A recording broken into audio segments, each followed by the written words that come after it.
lewat Zoom meeting ini, hari ini kita pengen dari TRC, kita teman-teman semua pengen ini nih sharing bersama ya. Kita rencana setiap 2 minggu sekali kita pengen ada seperti ini ya.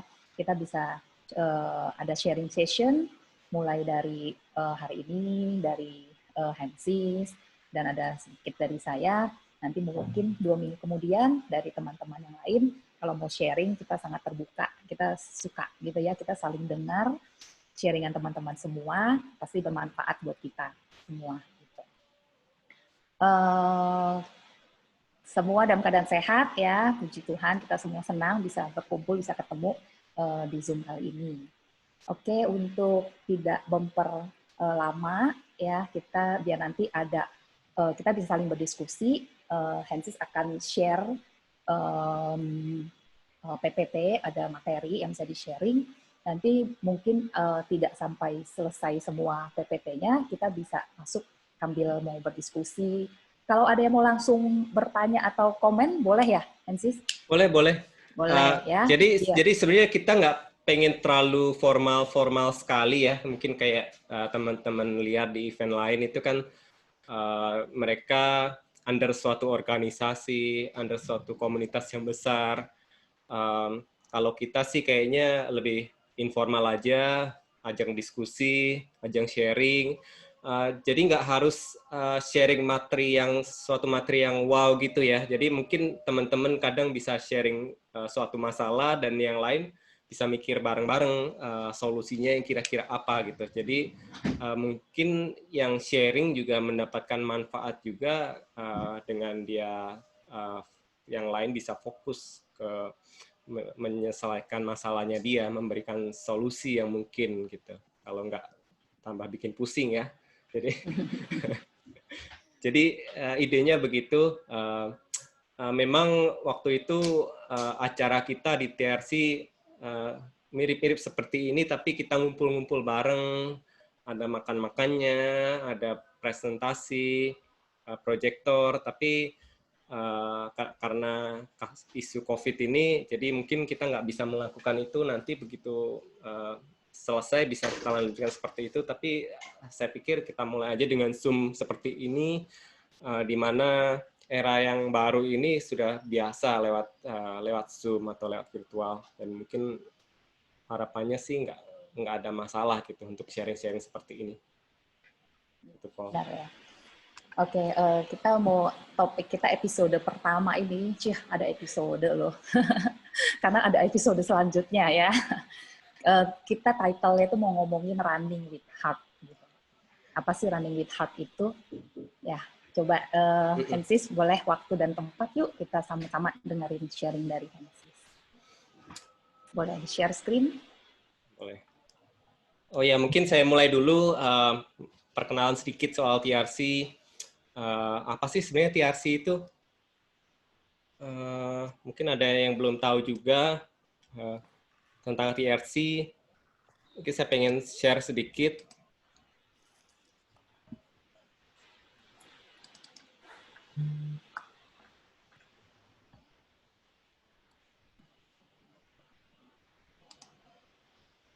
Nah, udah muncul belum? Udah ya? Sudah.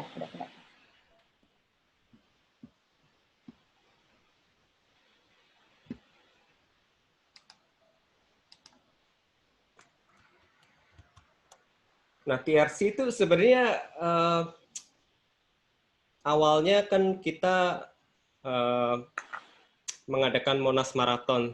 Jadi idenya semua orang bisa maraton di Monas tahun 2019. Semua orang bisa gabung, semua komunitas. Jadi nggak peduli kamu dari komunitas apapun, ini non-eksklusif. Waktu itu semua bisa datang lari maraton di Monas gitu. Jadi suatu event yang boleh dibilang sangat murah, kalau nggak gratis gitu ya. Jadi kita patungan, beli logistik yang sangat mewah sekali. Kita beliin buah 5 macam, kita beliin minuman 3 macam, lebih mewah dari race pada umumnya, dan kita hanya patungan 50.000. Jadi waktu itu di Monas Marathon konsepnya seperti itu, kita adain tiap bulan. Gitu 2020 ini kita kayaknya pengen bikin sesuatu yang baru, dan kita bingung sebenarnya ngasih nama apa ya, karena Monas Club udah ada gitu, komunitas Monas. Jadi karena kita bingung ngasih nama apa, ya udahlah sebuah klub lari aja gitu. Kalau di bahasa Inggris kan jadi The Running Club gitu. Pada dasarnya kita nggak tahu mau ngasih nama apa, ya udah sebuah klub lari aja. Jadi jadilah The Running Club gitu. Ini kita namakan TRC. Jadi di sini sebenarnya no one right. Jadi yang kita seharusnya tahu itu apa yang terbaik buat kita, karena kalau kita baca artikel itu bermacam-macam ya, banyak aliran untuk lari, untuk apa. Jadi nggak ada namanya best program. Jadi program yang terbaik itu adalah yang kamu follow consistently. Kamu pick one, jadi ya udah ikutin aja secara konsisten gitu. Jadi idenya sebenarnya kamu bisa self coach karena kamu bisa merasakan effortmu dan fatigue gitu. Jadi harapannya ini jadi non eksklusif, jadi ajang sharing kita semua yang mempunyai perspektif baru, yang nggak apa-apa berbeda dari umumnya gitu. Jadi pada intinya kelompok kecil yang konsisten itu akan lebih baik dari kelompok besar namun tidak terarah, seperti Monas Marathon misalnya yang kita lakukan tiap bulan, justru membuat saya qualified Boston Marathon, contohnya seperti itu. Dan teman-teman mungkin bisa seperti itu juga suatu saat nanti. Jadi prinsipalnya kita harus mengerti teori sebelum kita lakukan gitu. Jadi itu yang paling penting. Kita ngerti teorinya, dan kalau ada status quo, suatu artikel banyak bilang gini, mungkin perlu dicoba sendiri, baru kita tahu manfaatnya apa gitu.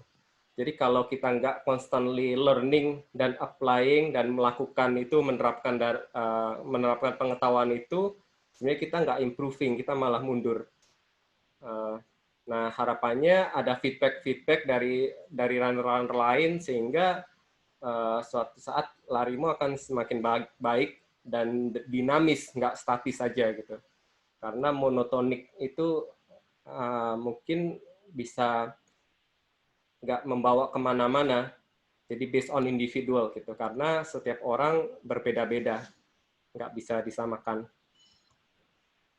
Nah, yang paling penting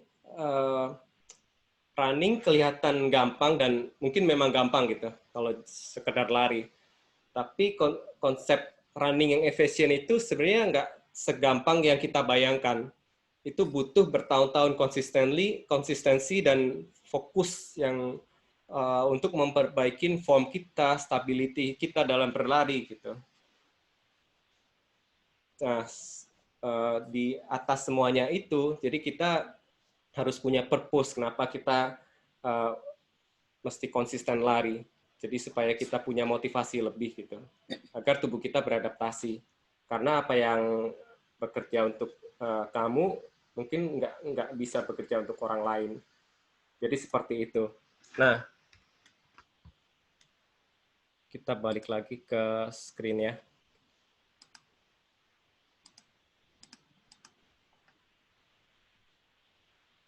Nah, itu tadi berarti sekilas tentang TRC ya, Hensis ya. Itu berarti tahun ini ya, tahun lalu ya mulainya ya, 2019 awal bukan? Iya, Monas Marathon. Dari Monas Marathon kan ya.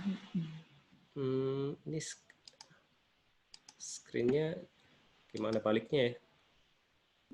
Stop share aja, udah diklik belum? Oh udah, oh ya, oke. Sip. Oke, nah tadi sekilas kan tentang tentang ini ya, TRC perkenalannya. Terus tadi ada cerita running just run lah gitu.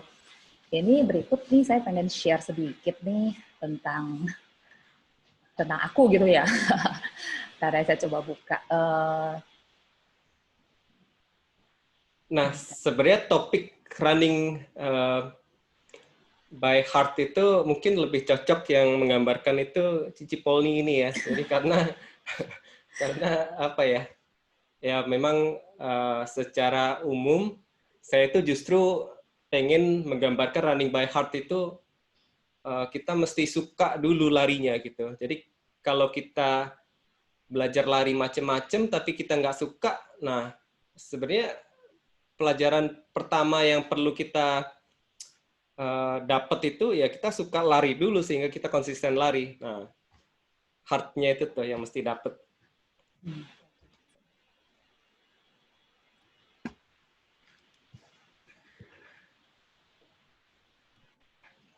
Kelihatan belum di screen-nya? Nah, Sudah ya. Ini about me and running. Ya ceritanya aku sama si lelarian ini nih. If it doesn't challenge you, it won't change you, kata si Fred De Vito. Lihat dari Pinterest sih. Ya saya juga merasa running itu something challenge ya. Ini kalau saya nih suka lari nih. Kenal lari kan dari tahunnya 2018. Awal 2018 nih ceritanya mulai tahu. Nggak tahu lari sih dari 2017, tapi bener-bener serius udah pengen, udah lihat sepatu lah, gear lah, kayak gimana-gimana, jam Garmin aja kalau nggak salah 1 tahun, 2000, baru 2 tahun lah pokoknya akhir, udah lari-lari pertengahan tahun baru mulai pakai Garmin, pakai jam Garmin. Sebelumnya lari-lari harus bawa handphone, pakai Strava gitu. Buat saya nih short run is better than no run. Jadi saya hampir sih ya kayaknya tiap hari pengennya lari gitu. Jadi biarpun dia lari cuma 5, 10 gitu sih kayaknya udah seneng aja gitu bisa lari gitu. Kenapa ya lari? Aku suka lari gitu. Menurut aku running is fun. Terus kalau ditanya funnya di mana? Funnya di mana sih? Yang lain ada berasa fun nggak sih kalau lari? Ini voice-nya pada mute semua ya. iya Ada kita yang bikin berasa informal atau diskusi aja teman-teman. Jadi kalau ada yang iya. komen langsung aja. Tapi aku juga pengen nanya nih, yang lain berasa running is fun nggak? Hadir. Lanjut Bang. Dan fun. Fun dong, fun. Fun ya. Kalau nggak fun kan kita nggak kumpul-kumpul nih di sini. Iya, nih. betul. Ya bagi saya running itu menyenangkan gitu. Kalau apalagi kita runner-runner ya. Kalau running merasa tersiksa mah kita nggak bakal lari ya. Terus saya suka banget sama lari, soalnya menurut saya lari itu healthy lifestyle gitu. Ya mau sehat, jadi ya aku coba lari gitu. Dan memang kayaknya bawa hasil lah, sehat kita jadi jarang sakit kan, ya nggak sih teman-teman semua? Yes. Ya mungkin dulu sering bentar-bentar pilek lah, kena dikit makan gorengan jadi batuk lah gitu. Kayaknya kalau habis kita lari ya nggak rutin gitu.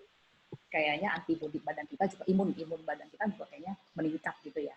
Dia pun nggak tahu deh measure-nya pakai apa harus ke dokter cek lab atau apa. Pokoknya kita bisa ngerasain sendiri. Badan gue berasa lebih fit nih gitu. Terus aku suka lari karena berasa challenging aja gitu. Challenging itu maksudnya gini, ini gue sekarang mau keluar ya, mau lari ya gitu. Terus udah berhasil lari selesai. Pas selesainya nih udah 5 kilo, seneng gitu, gue bisa nih sampai 5 kilo. Terus kadang-kadang misalnya aku lari udah selesai 1 putaran atau selesai sampai di mana misalnya baru 9,2 kilo misalnya, kenapa nggak dibikin jadi 10 gitu. Ya udah jadi lari lagi, jadi tapi seneng gitu, bukannya beban gitu. Jadi menurut aku ya lari itu challenging, suka. Terus feels free. Kenapa feels free ya? Sama most simple exercise itu sama sih. Jadi kalau lari itu paling gampang deh, paling enak gitu. Tinggal ambil sepatu, maksudnya baju ya udah, tinggal pakai jersey, tinggal ambil sepatu, pakai kaos kaki, udah tinggal lari. Depan pagar juga bisa kan, maksudnya depan rumah gitu. Jadi nggak ribet gitu. Jadi dari banyaknya cabang olahraga gitu, menurut aku sih lari paling gampang ya. Bukan gampang dilakuin ya, maksudnya pokoknya paling mudah lah, tinggal dari gear-nya gitu, nggak usah neko-neko. Misalnya harus siapin ini, siapin itu. Ya enggak sih, pakai jam tangan, pakai kaos kaki, sepatu, udah keluar rumah lari gitu. Jadi bagi saya itu suka lari karena 5 poin ini gitu. Jadi aku kalau misalnya kemana-mana pun selalu menyempatkan diri buat lari. orang bilang, apa sih, lu edik banget sih, kayaknya kalau sehari nggak lari nggak bisa ya. Oh, nggak tahu ya, kayak misalnya keluar kota, ada tugas dinas keluar kota atau keluar negeri gitu, ya saya selalu sempat-sempatin gitu. Kayak nih 2 foto yang saya tampilkan juga ya udah lagi pas pagi bisa, yang foto di atas itu pagi, udah deh lari dulu sebentar gitu. Terus kalau foto yang di bawah udah sore-sore, ya udah lari lagi. Kalau boleh tanya, 2018 ya. Sebelum itu kan jarang lari ya, atau nggak pernah lari gitu. Iya. Jadi apa yang men-trigger tiba-tiba kamu lari rutin setiap hari, atau setiap 2 hari, atau setiap minggu gitu. Jadi Iya. jadi dari yang nggak lari atau jarang lari, jadi makin sering lari. Apa memang ya karena suka itu aja gitu? Oh, iya, awal-awalnya tahu lari karena pas ketemu di grup, ketemu teman-teman high schoolku, gitu kan, teman-teman SMA, mulai ada grup itu rame-rame ngobrolin. Jadi kayak istilahnya diracunin lah. Ada cerita nih lari gini-gini, terus mulai aku sama beberapa teman-teman sekolah gitu, ya udah mulai lari. Pertama ya short run banget di Pantai Mutiara gitu kan, atau waktu itu juga udah mulai di peak, udah lari-lari jarak pendek gitu. Terus baru kan, jadi selama ini sebelum lari olahraga saya kan kayak gym gitu ya, lebih ke WT, lebih ke weight training gitu. Jadi sebelumnya emang basic saya ada di tempat gym gitu, ikut berbagai macam kelas. Terus pas lari sama temen, ih kok enaknya ternyata lari. Sebelumnya itu sih nggak pernah lari loh.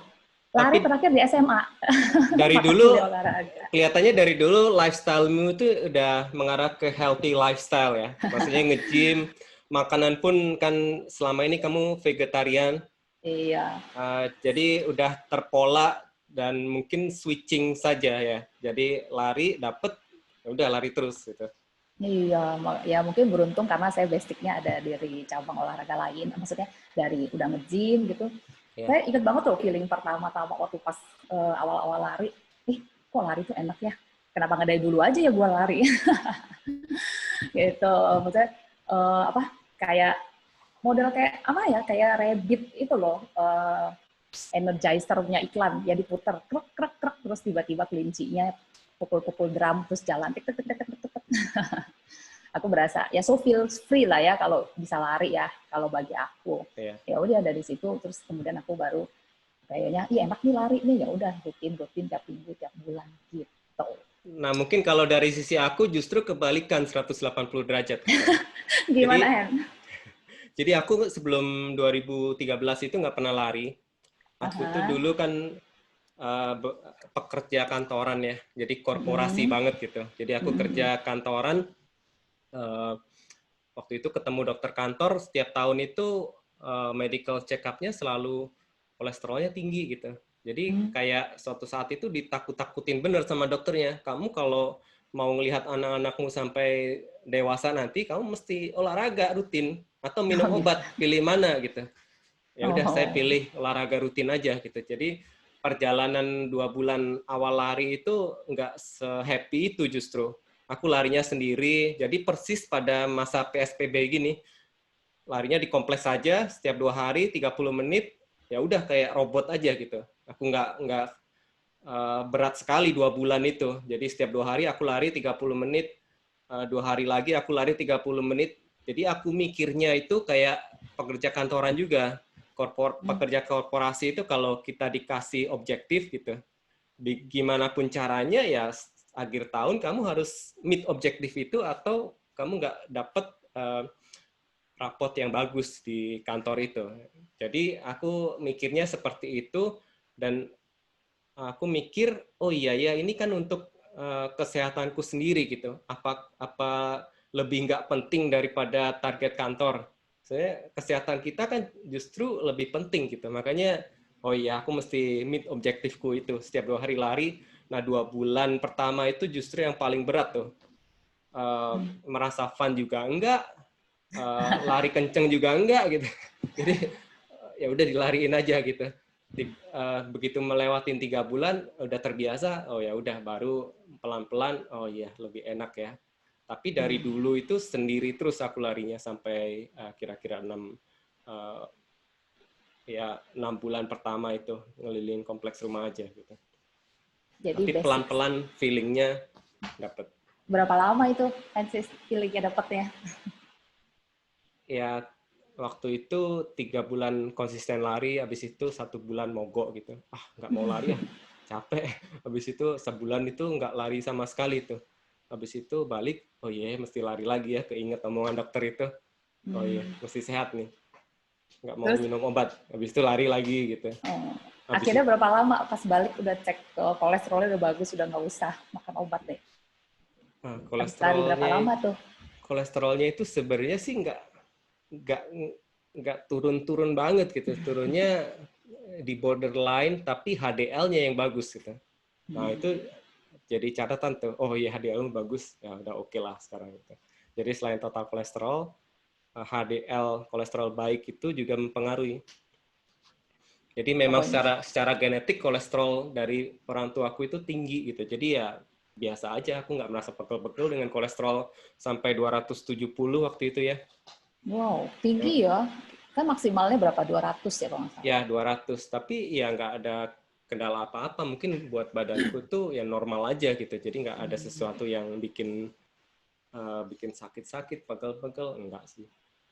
Tapi Ya, sekarang total kolesterolnya masih tinggi, tapi HDL-nya tinggi juga. Jadi resikonya lumayan rendah. Gitu. Intinya mah pokoknya lari mah membawa manfaat kesehatan buat kita ya. Betul, betul. Oke. Kan emang lari nggak bisa buat kolesterol. Oh gitu ya. Bisanya buat triglycerid ya. Oh, triglyceridnya jadi apa? Jadi bagusan ya. Kalau kolesterol nggak bisa turun. Ya. Tapi HDL itu HDL ya, itu turun. Jadi indikasi yang paling signifikannya itu. Oh ya. Itu indikasi. Saya lanjut itu. Lanjut Pak. Ya. Aku share lagi. Oke. Ya, jadi lari terus dari awal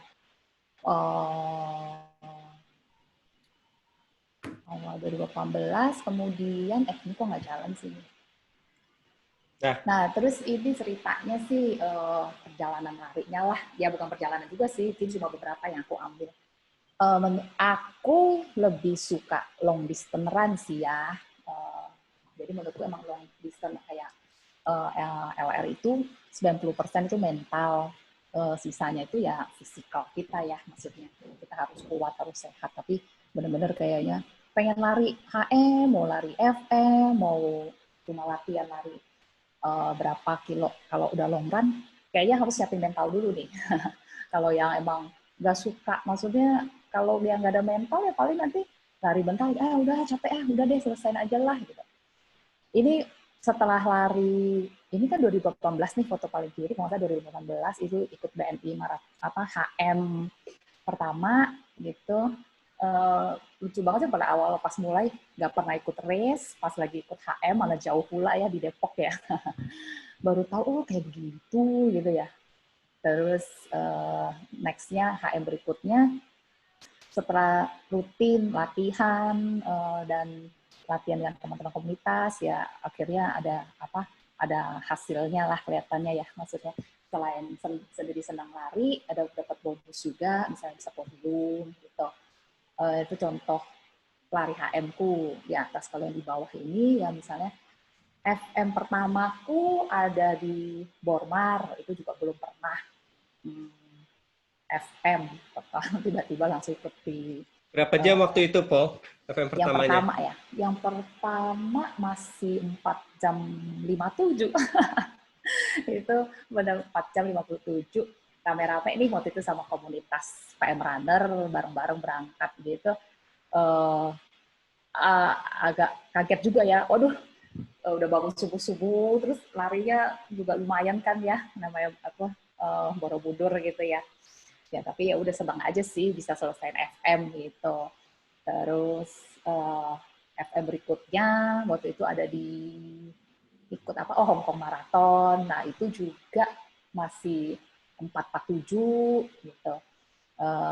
Ya udah tuh paling sedang nih waktu pas di Pokari Bandung tahun kemarin ya kalau nggak salah ini ya, di fotonya tahun lalu 2019 ikut Pokari ya 28 Juli ya itu bisa di 356 itu juga senang karena ya konsisten seperti kata Hensis ya, konsistensi itu is the key.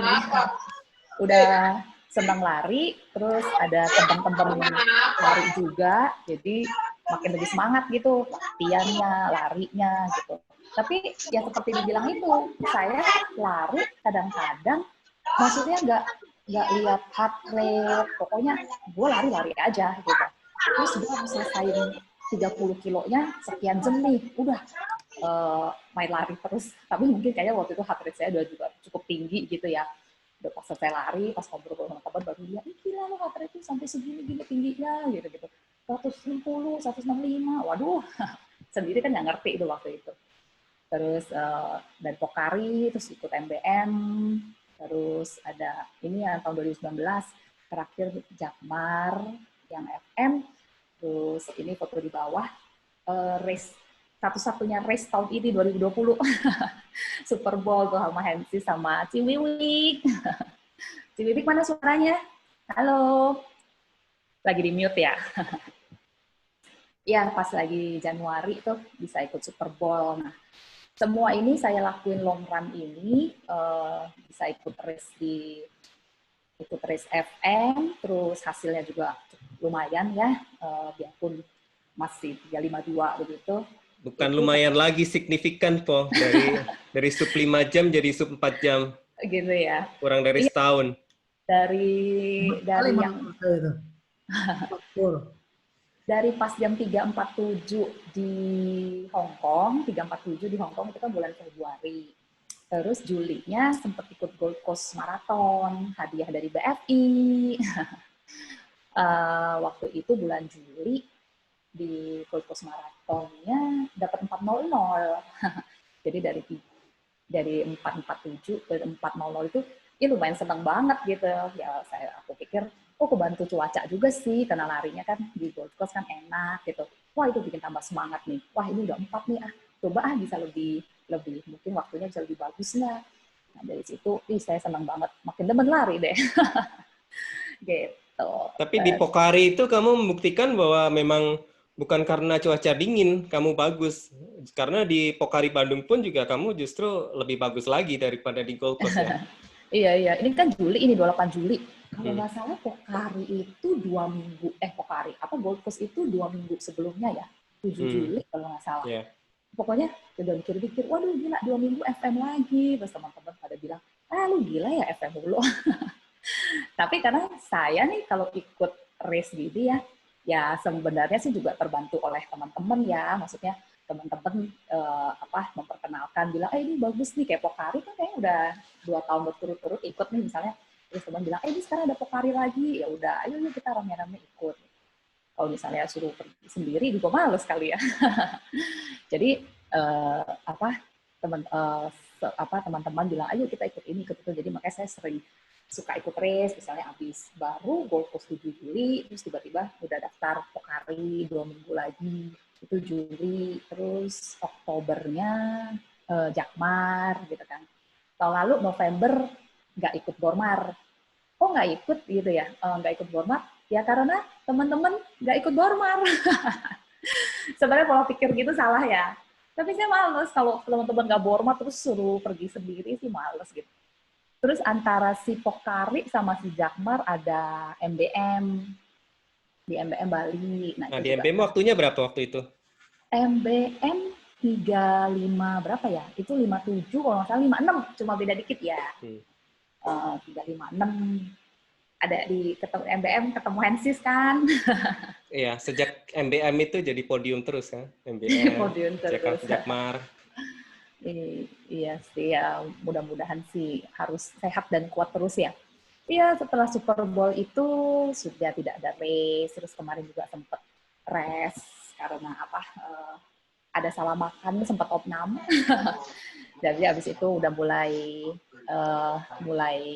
PSBB nih, jadi larinya juga udah tidak kemarin sempat nggak terlalu sering gitu. Tapi sekarang Kalau nggak salah bulan Maret ya, data lari saya pernah kayaknya kosong loh Maret istirahat. Mulai April udah mulai lari lagi. Running rutin saya nih, dikit sharing ya. Kayaknya ini kurang lebih rata-rata juga begitu kali ya, teman-teman semua ya. Saya nih tiap minggu nih coba, kayaknya mulai tahun 2020 ini, atau dari 2019 nih saya pernah diberitahu harus begini. Gunanya punya komunitas, punya teman-teman lari, teman aja kita bisa saling sharing gitu kan. Dari yang kita nggak tahu jadi tahu gitu. Jadi saya coba ngelakuin yang teman-teman kasih tahu gitu kan. Tiap minggu sih istirahatnya 80%. Terus ada yang bilang, hah? What? Istirahatnya 80%? Ngapain aja lo? Ya, bagi aku sih, apalagi sekarang lagi kayak masa-masa begini ya, mungkin nggak pengen terlalu push juga, supaya tetap antibody tetap baik. Takutnya kalau lari sampai terlalu dipaksa gitu, aku juga takut sakit sih. Jadi istirahatnya tiap minggu 80%. Sisanya itu temporan juga sekali, kadang-kadang mix sama interval seminggu sekali. Terus kalau long run sih tiap minggu pasti ada sekali gitu. Saya pribadi ini kalau disuruh milih long run sama interval lari 5 kilo 10, saya sih lebih senang long run sih ya, mungkin karena jadi kan nggak usah terlalu di-push gitu, pace-nya nggak usah terlalu cepat. Ya, karena saya lebih suka long run. Teman-teman pasti ada ini nih, pasti beda-beda nih. Ada yang bilang, gue sukanya 5 kilo, 10 kilo lari selesai gitu. Daripada long run harus panjang-panjang gitu ya. Terus saya juga rutin, workout itu bagi saya itu suatu keharusan ya. Sekarang kalau workoutnya nggak bisa keluar, nggak bisa di tempat gym atau jadi ngerjain aja di rumah gitu. Sama sekarang saya lagi coba-coba trail, coba nge-trail ya, trailing. Nggak mudah juga sih. Tadi baru ada ngobrol-ngobrol sama Hensis. Trail itu tidak mudah ternyata. Kalau Hensis mah trail itu udah merem kali ya. Tidak mudah tapi indah, Paul. Iya. Gue buat teman-teman yang demen trail itu pasti berasa, enggak, trail itu oke tahu. Gue lebih pilih trail daripada road. Teman-teman benar-benar mana nih kayaknya nih? Hah? Ada yang pilih road, ada yang pilih trail gitu ya. Kalau boleh saya bilang nih, kalau saya sih ya, mungkin trailnya juga baru 2 bulan ini ya. Sejak PSBB nih saya baru mulai coba trail pertama kali. Sampai hari ini tiap minggu ya ada 3 kali gitu ya. Kalau suruh saya pilih trail sama road, mungkin saya sementara sekarang pilih road dulu. Nggak tahu nanti kalau besok-besok keranjingan pindah haluan ke trail. Gitu. Ya, terus jadi total bisa dibilang itu komen general pelari road yang baru nyobain trail ya. Kalau aku sendiri sebenarnya bingung. Kadang aku bingungnya, aku ini pelari road apa pelari trail ya? Awalnya lari di road, habis itu 2015 di trail, terus sampai 2019. Jadi bingung juga nih. Tapi hal yang pengen aku sharing untuk trail itu, kadang trail itu susah ya. Permukaannya untuk lari nggak rata, tapi kalau kita terbiasa di lari yang nggak rata itu, jadi kaki kita tuh kayak terbiasa balancing gitu. Jadi nggak yang malah nggak rentan cedera kalau menurut aku. Jadi kayak misalnya aku lari di naik turun trotoar, ini udah biasa kok, kayak trail juga kayak gini, malah lebih gampang dari trail gitu. Jadi sebelumnya itu malah, ini Monas nggak rata batu-batunya, nggak suka aku lari di Monas, keras, nggak rata, komplain mulu. Habis trail itu jadi jarang komplain. Jadi dan juga jadi jarang cedera juga, jadi jarang kesandung, jarang ini gitu. Jadi matanya selalu awas ke bawah. Iya, kalau udah yang sering trail atau yang udah jatuh cinta sama trail, aku rasa kalau lari di road itu gila ringan banget kali, kayak terbang ya Hen ya. Kayaknya gila ringan banget, udah rata begitu. Aduh, pakai bus nih kayak larinya nih. Iya, jadi ya gitu deh, saya total saya tiap minggu saya usahakan jaga di 60 sampai 70 kilo gitu ya. Ya saya juga dengar dari masukan dari teman-teman di TRC, terutama juga dari Hensis gitu ya. Maksudnya kita harus bisa konsisten. Jadi mungkin kalau tahun lalu saya juga suka naik turun ya. Saya kan baru coba lihat. Kalau nggak ada acara Zoom gitu, mungkin aku juga orangnya termasuk yang super cuek terhadap kayak data-data lari atau gimana. Ya paling cuma lihat Strava, oke. Lihat Strava teman, oh sudah gitu. Tapi kayaknya kok jarang pelajarin lagi gitu, compare. Nah terus baru saya coba lihat. Tahun kemarin gitu mungkin saya gitu deh, up and down. Kadang sebulan cuma bisa 180, terus nanti tiba-tiba bulan berikutnya ada di 200-an. Kalau udah deket-deket mau FM acara bisa tiba-tiba 300-an. Jadi kok kayaknya nggak stabil ya. Nah, saya mencoba nih, saya pengennya tahun ini harus konsisten lah gitu ya. Tetap misalnya tiap minggu di 60 sampai 70, terus tiap bulannya bisa 200 sampai 300 ya. Mudah-mudahan sambil begini bisa sambil maintain gitu ya dalam setahun ini. Nanti kalau 2021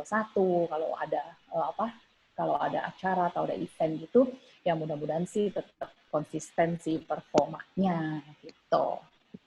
Selama ini nggak pakai. Terakhir saya sih. Tapi selama ya, ini nggak pakai pelatih atau coach ya, Paul ya? Jadi lari sendiri ya. Jadi kalau aku bilang ya itu tadi gitu, running by heart-nya itu sebenarnya dapet gitu. Jadi dapetnya kamu bisa self konsisten, self motivation sehingga bisa lari konsisten. Ya pada intinya mesti suka lari itu dulu gitu. Jadi kan ada sesuatu yang pengen kamu capai. Jadi kan biasanya itu kebayang pengen waktunya lebih baik, pengen badannya lebih sehat. Makanya begitu kita bisa membayangkan manfaat yang besar dari lari yang konsisten itu, kita bisa menjaga konsistensi gitu. Iya. Nah, di situ sih. Iya. Bagi saya tuh coach saya itu banyak banget loh. I got free coach everywhere. Bagi saya nih kalau komunitas kita sharing gitu, saya itu belajar dari semua teman-teman gitu. Running buddies make our run become more fun. Nah, kayak slide ini saya, ini sebelah kiri atas TRC ya. Halo teman-teman TRC. Ada siapa aja nih waktu itu? Ini kalau nggak salah pertama kali saya datang ke Monas loh, Hensis. Iya. Itu bulan apa? Juni apa Juli lah gitu. Ikut ada challenge FM-nya ya. Cuma waktu itu saya lari cuma sampai 30. Kok nggak selesai FM-nya? Soalnya saya belum pernah larinya di jalannya nggak rata. Nggak bener nih. Tapi believe it or not ya, Monas Marathon itu yang paling susah itu. Saya paksakan diri untuk mengingat nama-nama semua. Jadi saya harus ingat nih namanya. Kan malu kalau nggak ingat kan. Jadi itu yang paling susah. Bukan larinya. Pesertanya kok banyak banget ya waktu itu, kita pagi-pagi jam setengah 6. Banyak banget juga enggak sih. Rata-rata stabil di 20 sampai 30-an gitu. Soalnya kalau terlalu banyak juga kayaknya logistiknya bakal bermasalah. Makin banyak makin nggak hafal namanya ya, Sis. Makin nggak hafal. Tapi semakin banyak juga aku paksain juga, pokoknya harus ingat gitu. Malah sempat tulis di kertas gitu. Ya kayak absen tapi sebenarnya enggak nih. Bagi-bagi kaos gitu kan, aku panggilin satu-satu sambil ngingetin. Iya. Ya ini terus di bawah ya teman-teman lari PM Runner, sebelah kanan juga lari bareng SHR gitu. Jadi saya senang aja kalau ikut berbagai komunitas, kita kalau ngobrol pasti ada ilmu yang didapat gitu. Lihat, oh si A larinya seperti begini-begini nih, gitu-gitu. Jadi kan kita bisa lihat, oh dia lari begitu, hasilnya seperti itu, gitu. Jadi saya sih senang aja kalau lari rame-rame, punya running buddy, bikin kita lebih semangat lari. Mana saya emang udah suka lari, ditambah lagi kok larinya beramai-ramai gitu, ya senang aja gitu. Terus saya juga foto atas yang kanan, lagi trail gitu, trail juga rame-rame. Apa ya rasanya kalau trail cuma sepi, berdua bertiga ya. Tapi Hensis beda ya katanya, kalau trail kamu sendiri baru ada feel-nya ya. Asik juga ya. Sih sendiri, seru. Sendiri. Saya takut nyasar.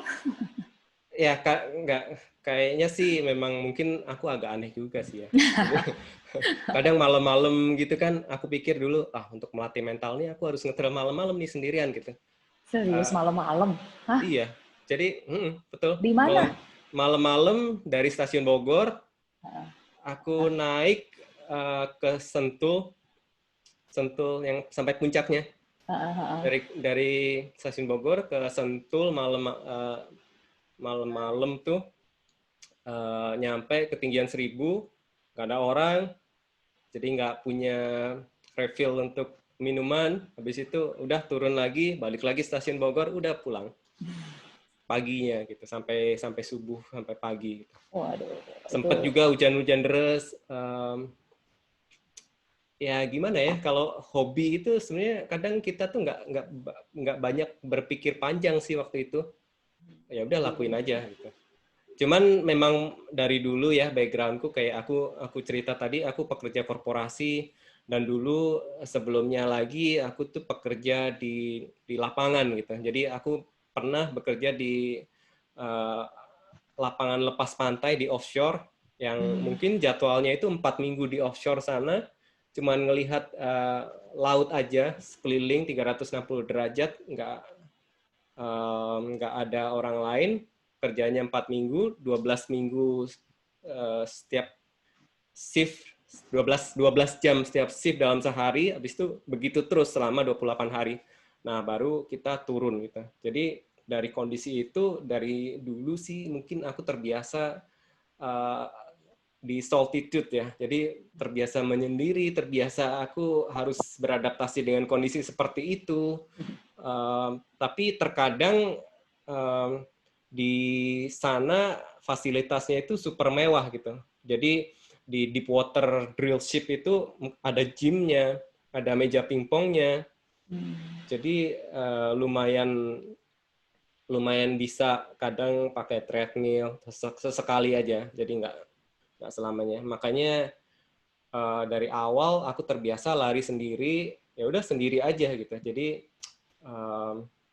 mungkin karena memang menyendiri dari awal, ya udah nggak ada masalah juga. Aku pada masa PSBB ini tetap lari di kompleks rumah sendiri aja, ngeloop di loop yang sama dalam 3 bulan, di loop yang sama terus, dilakukan di jarak yang sama. Jadi sampai belok-belokannya pun hafal aku jaraknya. Oh ini segini, sampai segini. detailnya sampai hafal ya. Maka udah biasa kalau lari sendiri gitu. Jadi kayaknya sekarang malah back to normal ya, bukan new normal ya. Iya, tapi Back to kayak dulu. memang kayak gitu. Jadi ada banyak faktor ya. Maksudnya tak kayak tadi komunitas sebenarnya bagus gitu. Jadi bukan berarti kita harus menyendiri, kita harus lari sendiri, enggak gitu. Karena setiap orang kan beda-beda ya. Heart-nya itu antara kebanyakan orang yang suka bersosialisasi atau suka menyendiri. Jadi kan tipikal orang beda-beda. Jadi mungkin heart-nya itu yang perlu dipahamin dulu, beda-beda juga gitu. Kita nggak harus maksain ikut komunitas, enggak juga. Aku bisa lari sendiri, ikut komunitas juga bisa-bisa aja gitu, baik-baik aja. Jadi enggak ada masalah juga gitu. Jadi sebenarnya pada intinya no excuse untuk kita nggak bisa exercise rutin misalnya 3-5 kali dalam seminggu. Begitu. Fleksibel lah ya intinya ya. Fleksibel. Oke. Ini udah slide saya terakhir, udah itu dulu sharingku tentang running by heart dari aku. Ya, aku sih berarti kalau lari itu udah stop share belum? Udah ya. Jadi lari itu lebih ke ini ya, maksudnya saya data-data kadang-kadang nggak terlalu sampai perhatiin. Ya mungkin saya juga harus belajar, mulai juga harus aware ya, harus tahu juga minggu ini gimana nih dengan heart rate-ku, terus nanti pace-nya gimana gitu. Jangan main hantam promo ya lari ya. Terus ya tetap sih bagi saya aku lari sih ya lari aja ya karena emang suka lari gitu. Terus ada yang raise hand nih, siapa nih? Ada yang nanya boleh ya teman-teman Yang ya. raise hand siapa nih? Willy ya? Halo. Willy. Halo guru-guru. Halo malam, Will. Aduh, ini runner kita yang eksis tiap minggu di CFD nih. Tampilin dong. Mana mukanya, Will? Lari dari masalah nih. Ayo, mana mukanya si Koko Willy? Nah, itu dia. Ayo, apa? Mau share ya? Ayo dong. Nggak share. Yes. Cuman mau lihat Bu Guru aja. Gimana? Ada pertanyaan ke apa? Ke saya, Pak Hensis. Yang lain kalau ada ditanyain ya ke Bu Guru, dia itu perkembangannya super cepat kalau aku bilang. Jadi sub 5 ke sub 4 dengan sangat cepat. Bahkan PB-nya tuh nggak juga di event yang seperti kebanyakan orang gitu. Di event yang paling susah menurut saya dan paling panas, Jakarta Marathon. Itu biasanya jarang sekali orang yang PB di situ, kecuali memang dia benar-benar fokus dan bagus. Ya. Boleh nanya nggak Bang Hen? Boleh, silakan. Itu kan kalau lihat perkembangannya kan itu pesat banget tuh, hanya dalam beberapa bulan bisa PB. Itu ada sesuatu yang diubah nggak di pola kebiasaan lari harian tiap harinya itu? Atau memang ada program latihan yang memang signifikan yang merubah ininya pencapaiannya? Nah, Po, mungkin dijawab dari Polni dulu. Bisa PB waktu itu ada yang signifikan nggak ya? Contohnya, misalnya sebelumnya nggak rutin nih 70 kilo dalam seminggu, habis itu rutin. Nah, kira-kira pola latihan seperti pola latihannya dari sub 5 ke sub 4 itu kan signifikan tuh, dari berturut-turut tuh, dari Pokari, Gold Coast, Pokari, MBM, Jakmar, Bormar, 5 ya. Bormar masih belum. Oh, belum. Ya, karena elevasi ya. Nah, 4 sih udah, sebenarnya 2 aja juga udah mencukupin. Ini 4 event, jadi udah lebih konfirmasinya kalau menurut aku. Kalau ditanya latihannya sampai yang terakhir di Jakmar bisa PB gitu, saya merasa nggak ada perubahan sih di cara pola latihan saya. Tetap tiap minggu, seingat saya waktu itu, saya kan sedang banget sama long run. Jadi setiap minggu, hampir tiap minggu, saya long run 30, 35. Jadi karena udah terbiasa dengan waktu itu tiap hari minggu saya long run, jadi pas lagi event 42 kilonya, ya berasa kayak lari waktu pas di latihan hari Minggu gitu. Terus sekali long run hari Minggu itu, sisa hari-hari biasanya saya juga pasti lari 15, 17, 10 gitu. Ya itu balik lah, kalau misalnya saya berasa running with heart, maksudnya emang kalau suka lari, jadi nggak ada keterpaksaan dan nggak merasa berat buat lari gitu.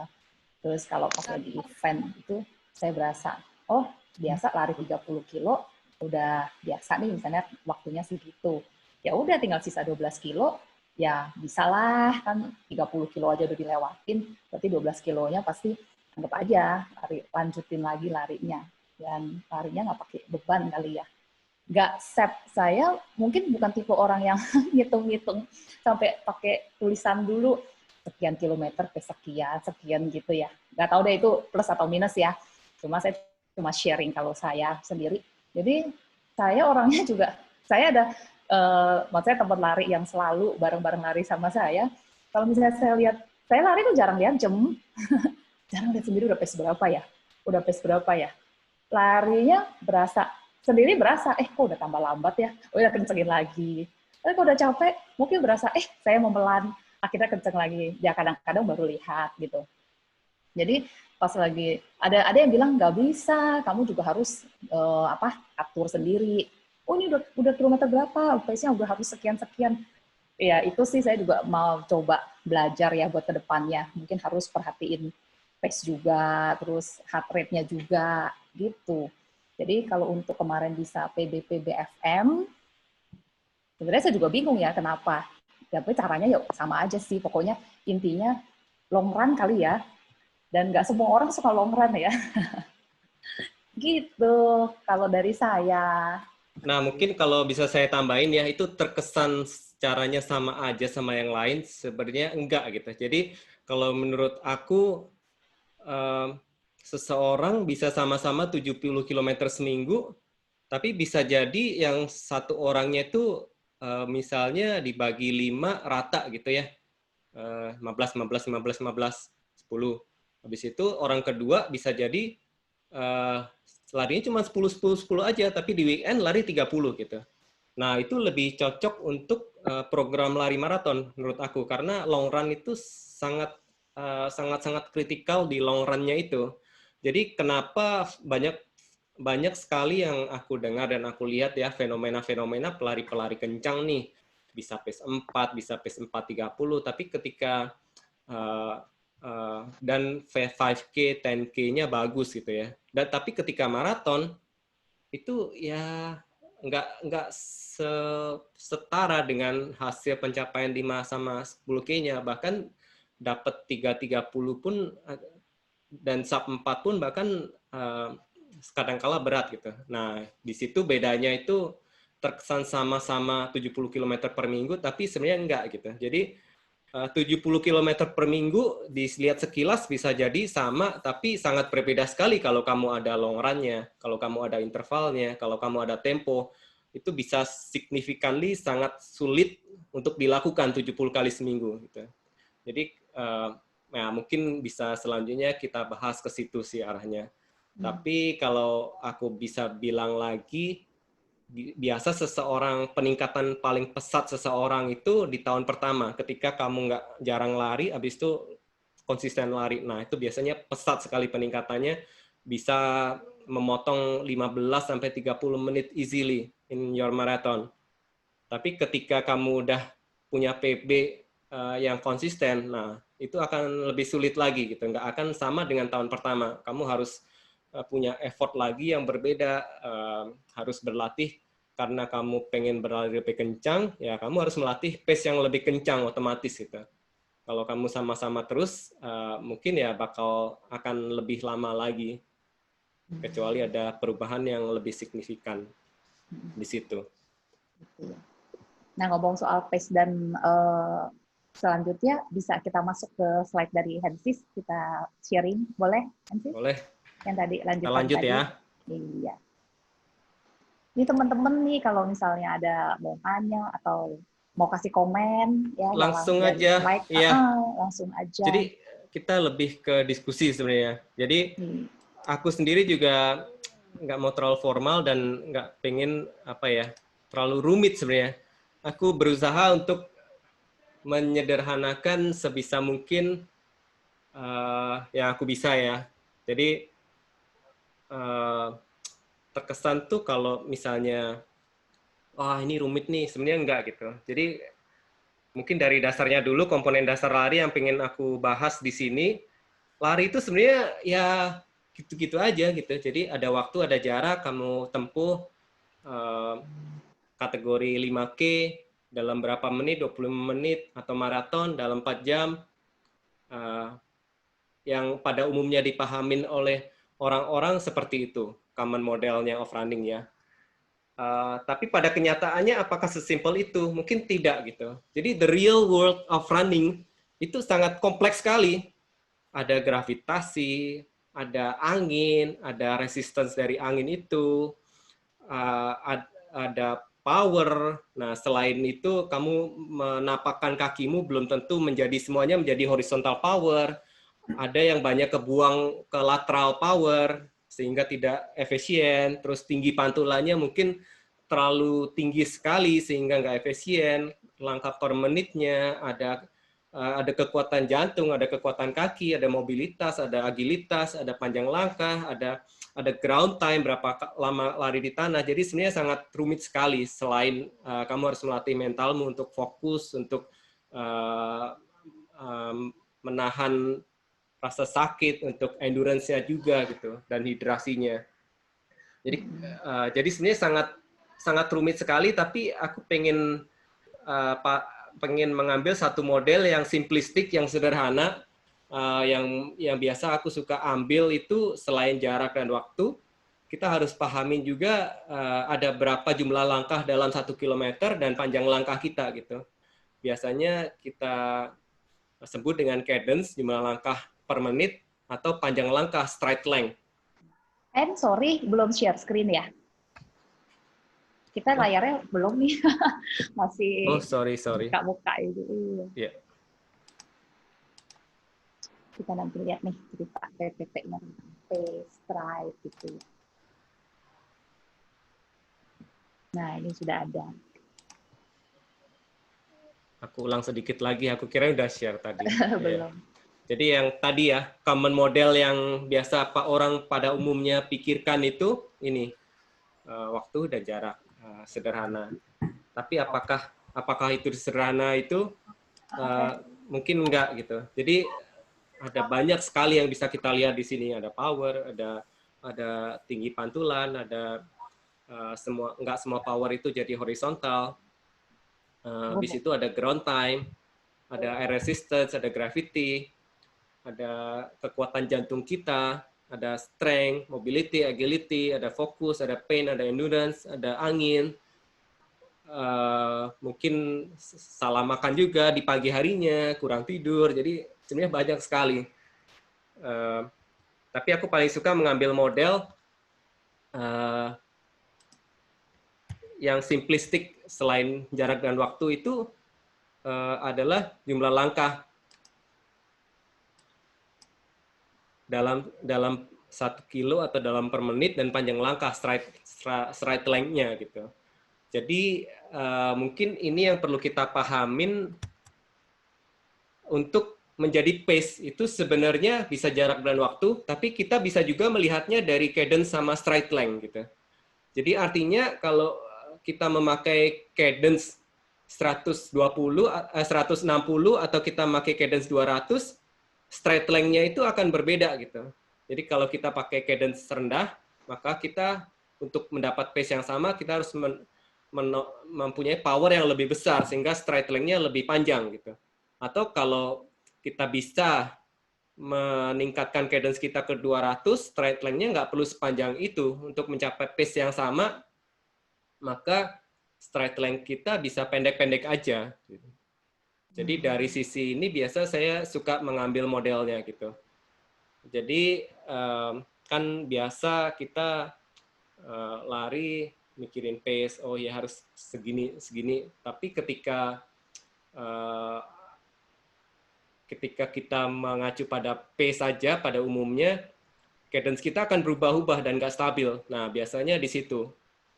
Jadi pada umumnya kita bisa strong cadence-nya, terus seiring dengan waktu akan tambah lemah, tambah turun, stride length kita juga tambah turun. Jadi kalau kita bisa latih cadence-nya itu di angka yang optimum ya, 180 plus minus 5 untuk target race-nya, mungkin isinya lebih rendah, atau latihan di pace yang lebih tingginya, lebih tinggi lagi, 190. Jadi harapannya kita bisa berlari lebih stabil pace-nya dari cadence yang stabil gitu. Jadi di sebelah kiri ini contoh aja, misalnya pace kita 5, cadence kita 180 gitu. Dalam 1 kilometer berarti kan kita ada 800 langkah gitu. Jadi dalam 1 kilometer itu kita panjang stride-nya 1000 dibagi dengan 800, jadi 1,25 meter.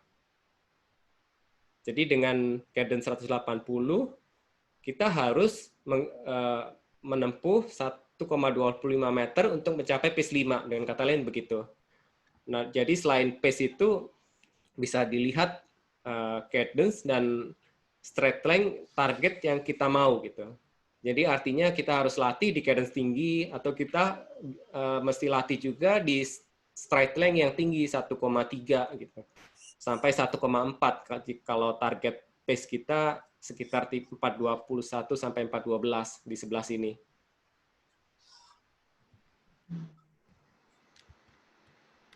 Hen nanya dong. Ya.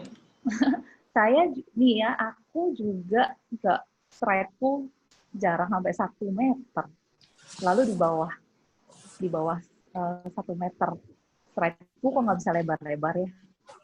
Tapi cadence-nya udah oke sih, 180-an ke atas. Itu gimana tuh? Nah, pada umumnya kan orang memakai pace. Jadi dia kurang memahamin, oh ya saya strongnya di cadence-nya gitu. Jadi kalau dalam case-mu mungkin strength point-nya itu di cadence, karena kamu dari dulu larinya ya cadence-nya bagus, nggak ada masalah gitu. Tapi power di kakinya cenderung santai dari dulu, yang nggak pernah kamu latih untuk striding gitu.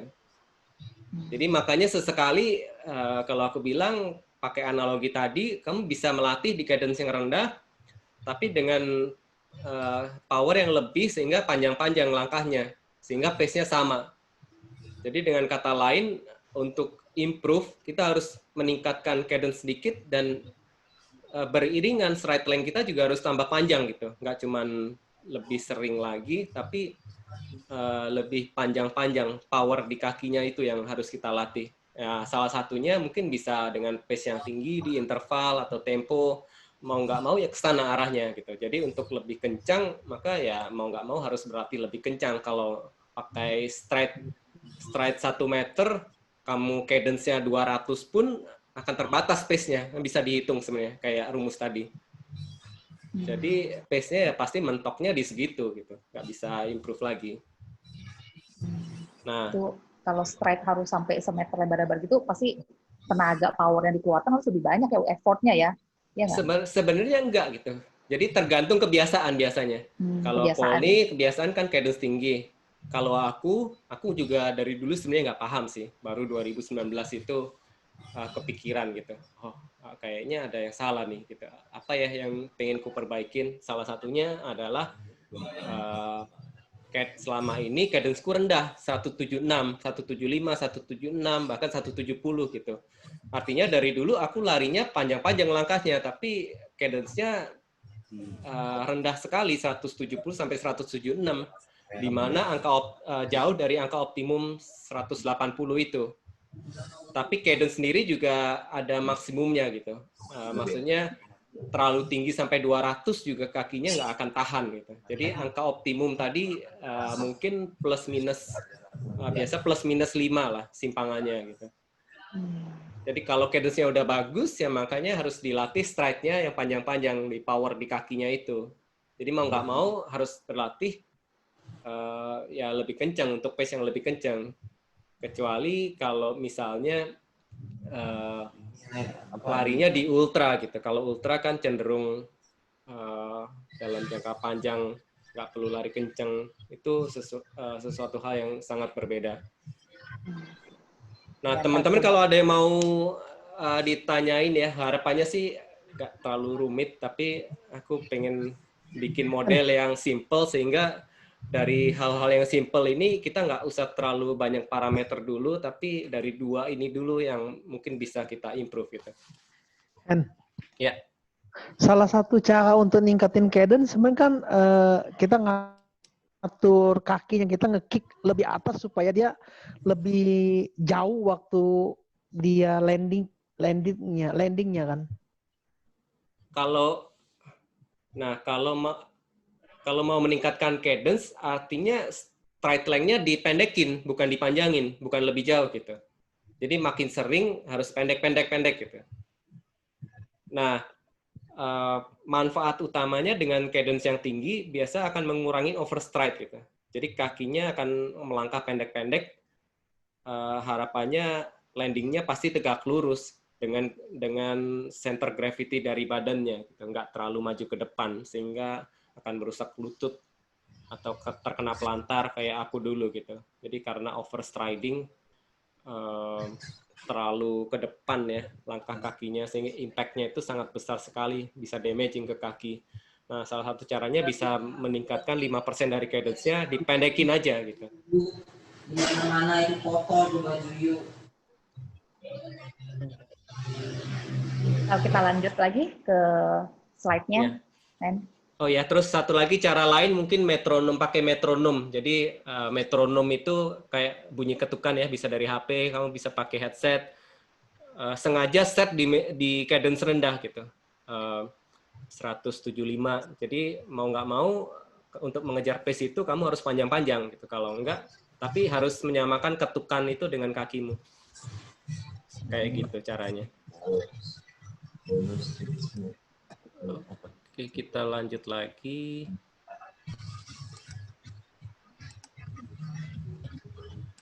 Kalau ada yang keinget pengen share nanya apa kalau masih lagi share PPT, tulis aja di kolom chat tuh.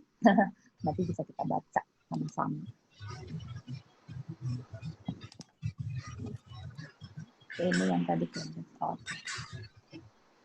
Nah, mungkin ini berhubungan juga by heart gitu ya. Jadi kalau versi Polni tadi kan lari itu fun. Tapi versi aku sebenarnya lari by heart itu dari dulu 2013 itu aku udah pakai heart rate gitu. Jadi by heart mungkin definisi aku ya aku lari harus pakai heart rate gitu. Kadang kan banyak orang ngapain sih pakai heart rate, ribet dah, nggak nyaman gitu. Nggak, mungkin dari dulu aku mungkin udah terbiasa untuk melupakan sisi feelingnya sendiri ya. Jadi ya udah mau nggak mau aku ikutin aja gitu kayak robot. Jadi 2013 udah pakai itu ya, maksudnya straight heart rate sudah, gitu ya? Sudah dari lari pertamaku udah pakai heart rate gitu. Jadi dulu race lari pertama itu di akhir Juli 2013, aku race pertama 10K itu Mei 2014. Nah, waktu Mei itu mandiri 10K, aku tuh udah pakai jam suntuk, lihat kiri kanan, wah atlet-atlet cuma pakai Casio nih, jadi aku mundur gitu kayak malu. Wah, atlet aja pakai Casio, Mas. Oke. Larinya bisa ditebak juga, pelan gitu, nggak kayak mereka kenceng. Nah, jadi yang mau kita bahas lebih lanjut itu sebenarnya karena aku dari dulu menggunakan heart rate dan mengamati heart rate-ku sendiri ya. Jadi mungkin sharing kalau heart rate itu sifatnya personal gitu. Jadi ketika kita mendengar pelari A, heart rate-nya 170, pelari B 160, berarti pelari B lebih jago dong gitu. Karena heart rate-nya lebih rendah. Nah, dalam case ini ada yang pelari lebih muda, 37 tahun. Kalau kita menggunakan rumus, maka maksimum heart rate-nya itu nggak masuk gitu. 220 minus 37 itu sekitar 183. Tapi ketika dia race 5 kilo, heart rate-nya bisa naik sampai 210 gitu. Jadi ada beberapa orang yang memang tidak mengikuti distribusi normal dari rumus itu tadi ya. Jadi rumus itu nggak mencerminkan semua orang. Jadi sepertinya sih hanya distribusi normal yang 95% dari populasi masuk di situ. Tapi ada beberapa orang yang memang tinggi atau beberapa orang yang memang rendah kayak misalnya pelari B ini. Pelari B ini 220 dikurangin 40 itu bisa 180, tapi maksimumnya ternyata nggak nyampe 180, 175 atau 170 gitu. Karena nggak pernah lewat dari angka itu. Bahkan di race 5K-nya sekalipun gitu.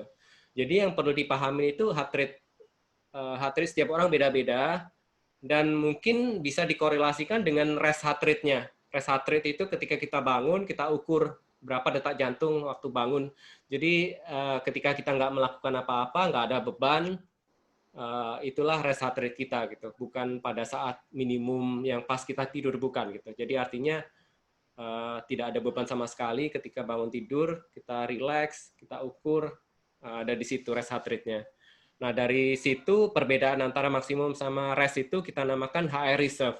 Nah, HR reserve itu bisa jadi pelari A tadi yang memang maksimum heart-nya tinggi, heart reserve-nya dia tinggi gitu. Sehingga 170 itu masih masuk di zona 3, karena 170 minus 50 kan 120.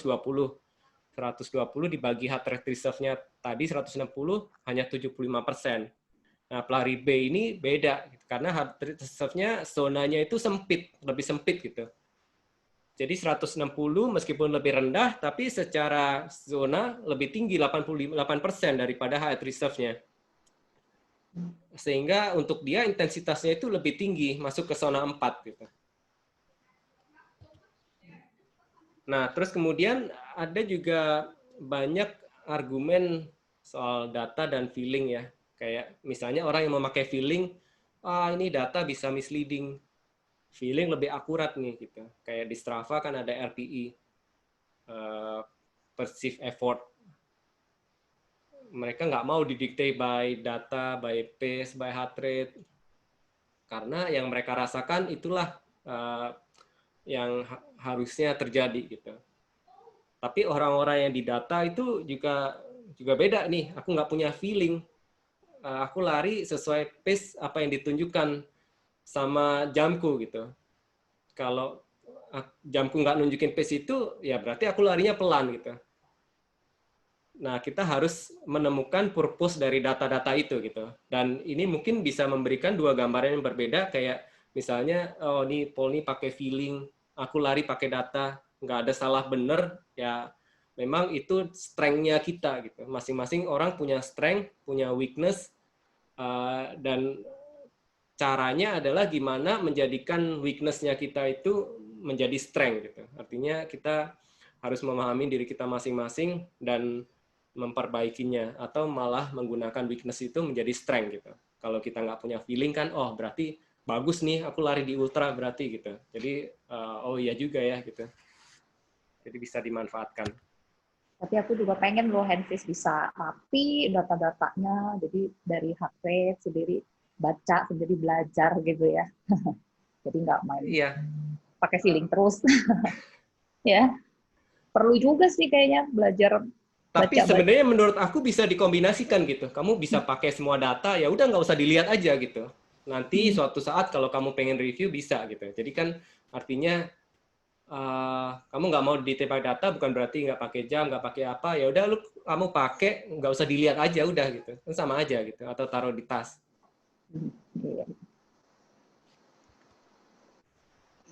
Nah, sebenarnya dari data-data yang aku kumpulin gitu ya, kita bisa mengambil sampel dari pace dan heart rate-nya gitu. Jadi dari contoh yang simplistik ini ada 3 sampel 1, sampel 2, sampel 3 yang mungkin waktunya berbeda-beda. Ketika kita ukur dalam pace yang berbeda-beda, heart rate kita di tiap sampel itu kita ambil 3 sampel, 3 sampel itu untuk merata-ratakan gitu. Jadi kita nggak hanya ambil 1 lari, tapi ambil dalam 3 lari gitu misalnya, karena kondisinya bisa beda-beda nih, bisa pagi, bisa sore, bisa moodnya lagi jelek gitu. Kalau kita nggak pakai rata-rata, bisa jadi yang kita pakai itu way off gitu. Jadi artinya untuk membandingkan itu jangan cuma pakai 1 lari, data lari aja, tapi data yang berbeda-beda, kan pace-nya berbeda-beda juga gitu, sehingga kita bisa bikin suatu garis lurus. Nah, dari data ini kita bisa amatin dari tahun ke tahun itu sebenarnya gimana trennya gitu, apakah ada perbaikan gitu. Jadi artinya semua parameter-parameter yang dibikin oleh aplikasi lari atau yang canggih-canggih modelnya itu basisnya pasti dari heart rate-nya itu sendiri gitu. Tanpa heart rate mereka akan kesulitan untuk menerjemahkan data-datamu itu. Jadi dari pace aja dia nggak tahu pace ini heart rate-mu improve over the time nggak gitu. Jadi apakah itu dalam bentuk VO2 max, apakah itu dalam fitness level, secara logika ketika heart rate-mu turun di pace yang sama, maka semua parameter-parameter itu akan naik gitu. Jadi basic-nya saya kira hampir-hampir sama semuanya, malah dari yang basic ini justru kita bisa lebih yakin daripada angka-angka tadi yang kita nggak tahu kalkulasinya dari mana, rumusnya pakai apa gitu. Dari data-data simple ini, yang simple aja kita bisa catat, kita bisa pakai kertas kotak-kotak gitu ya, atau pakai Excel. Jadi dari contohnya ini, data yang aku ambil sangat kelihatan 2014 ada di bawah, 2020 udah jauh lebih baik gitu setelah 6 tahun berlari. Ya, perbedaannya itu ya signifikan juga ya, Han, kelihatannya banget bedanya. Nah, ada yang ini nanya ada, nih. Willianto, Will. Halo Will, mau nanya nih Will. Mana tadi yang dari respon? Halo, kagak. Ini kepencet terus nih. Nggak bisa, lu udah pencet harus nanya. Halo. Tadi ada raise hand satu lagi. Siapa ya? Mana yang raise hand? Halo. Sintra ini. Oh, Sintra. Dong. Ini tulisnya PP nih, apa nih PP? Ayo nanya, ayo. Nanya ke Hensis apa ke Tolni nih? Halo. Kok jadi mute si Sintra? Oh ya, sorry. Mau Ayo, nanya. tanya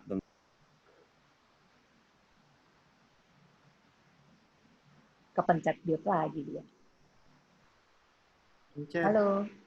kepencet ya, sorry. Oke, lanjutkan. Mau tanya tentang threshold. Nah, itu gua agak nggak ngerti gitu. Kalau threshold itu sebenarnya itu maraton bukan sama nggak dengan pace maraton? Lalu cara ukurnya gimana, Hen, itu? Threshold kayaknya topiknya agak berat kalau threshold ya. Oh gitu ya. Tapi gini, maksudnya simpelnya gini, threshold itu tiap orang kan beda-beda. Jadi memang dari dulu menjadi misteri threshold itu apa sih gitu ya? Di mana sih setiap orang beda-beda, dan yang paling akurat udah pasti dites di lab asam laktatnya ketika dengan beban yang berbeda-beda, dites tuh asam laktat ketika trennya naiknya signifikan, nah itulah threshold pace-mu dan threshold heart rate-mu gitu. Tapi secara umum biasa saya mengambil patokan ya, kalau threshold saya itu ada di half marathon pace. Half marathon ya. Tapi beda-beda tiap orang. Ada juga yang di 10K pace, ada di half marathon pace gitu. Jadi artinya kalau kamu kebanyakan di pace itu dan heart rate itu, kakimu akan pegel-pegel gitu. Asam laktat menumpuk dengan sangat cepat gitu. Jadi bisa dirasakan sendiri ketika kamu melakukan tempo, misalnya temponya di pace ini, terus besoknya pegel-pegel, mungkin berarti udah melampaui dari threshold pace-mu itu atau threshold heart rate-mu itu gitu. Karena karena kamu nggak bisa menahan pace itu di waktu yang sangat lama sekali gitu. Jangankan maraton, half maraton aja atau 10K aja nggak bisa gitu. Jadi aku lebih suka pakai pace 10K atau pace half marathon daripada threshold gitu. Tapi memang kalau lari divariasikan aja sih kalau aku gitu. Threshold-nya kira-kira di situ, di antara itu. Siap. Thank you, Hen. Boleh nih nanti sesi kapan lagi tentang VO2 max threshold dan teman-temannya ya, Hen. Bang Hen, saya nanya lagi dong. Kebetulan memang mau nanya ini dari awal acara. Boleh. Ya. Kalau saya lihat kan HR itu sangat dipengaruhi oleh pace ya. Betul. Dan juga akan menentukan berapa lama kita recovery selanjutnya. Yang saya ingin tanyakan gini, gimana cara Bang Hensis itu ngatur pola latihannya? Jadi misalnya gimana ya? Misalnya rutin nih, tiap minggu 5 hari. Itu kan ada recovery juga kan di situ. Betul. Nah, kalau masa latihannya HR-nya tinggi, itu tentu recovery-nya lama. Gitu enggak ya? Iya. Saya lihat kalau Bang Hensis lari itu HR-nya nggak terlalu tinggi gitu, tapi bisa jauh, bisa jaraknya jauh. Nah, makanya hal yang dipahamin itu kayak ilustrasi tadi ya, mungkin aku lebih mirip ke pelari B tadi. Aku tuh lari mati-matian tuh kayaknya nggak bisa lebih dari 165 gitu. Dulu sih pernah waktu 2014 itu aku lari 5K 182, padahal pace-nya cuma 430 gitu. Tapi sejak udah rutin lari bertahun-tahun, udah nggak pernah lagi menembus 170, kecuali heart rate-nya ngaco gitu, baru bisa. Kayak kemarin di Jayakarta Run 10K, aku pakai pace 350, heart rate-nya mentok 160, kakinya give up duluan gitu. Jadi artinya ya mungkin cardio strength-nya udah terbentuk selama bertahun-tahun, nah tapi leg strength-nya yang kurang gitu. Jadi kondisi setiap orang beda-beda dan maksimal heart rate-nya beda-beda gitu. Jadi nggak bisa dilihat, oh ini rendah bagus nih, nggak juga gitu. Jadi perlu dilihat dari persentase heart rate-nya itu masuk zone berapa. Nah, masalah heart rate-nya terlalu tinggi, ya mungkin pace-nya terlalu kenceng. Jadi kita bisa pakai patokan zone-nya. Jadi kalau kita easy ya benar-benar easy, maksimal zone 3 gitu. Kebanyakan zone 2, kita latih di zone 2, maksimal zone 3, jangan lebih dari zone 3. Nah, kecuali kalau kita mau interval tempo, baru kita masuk zone 3, zone 4 gitu.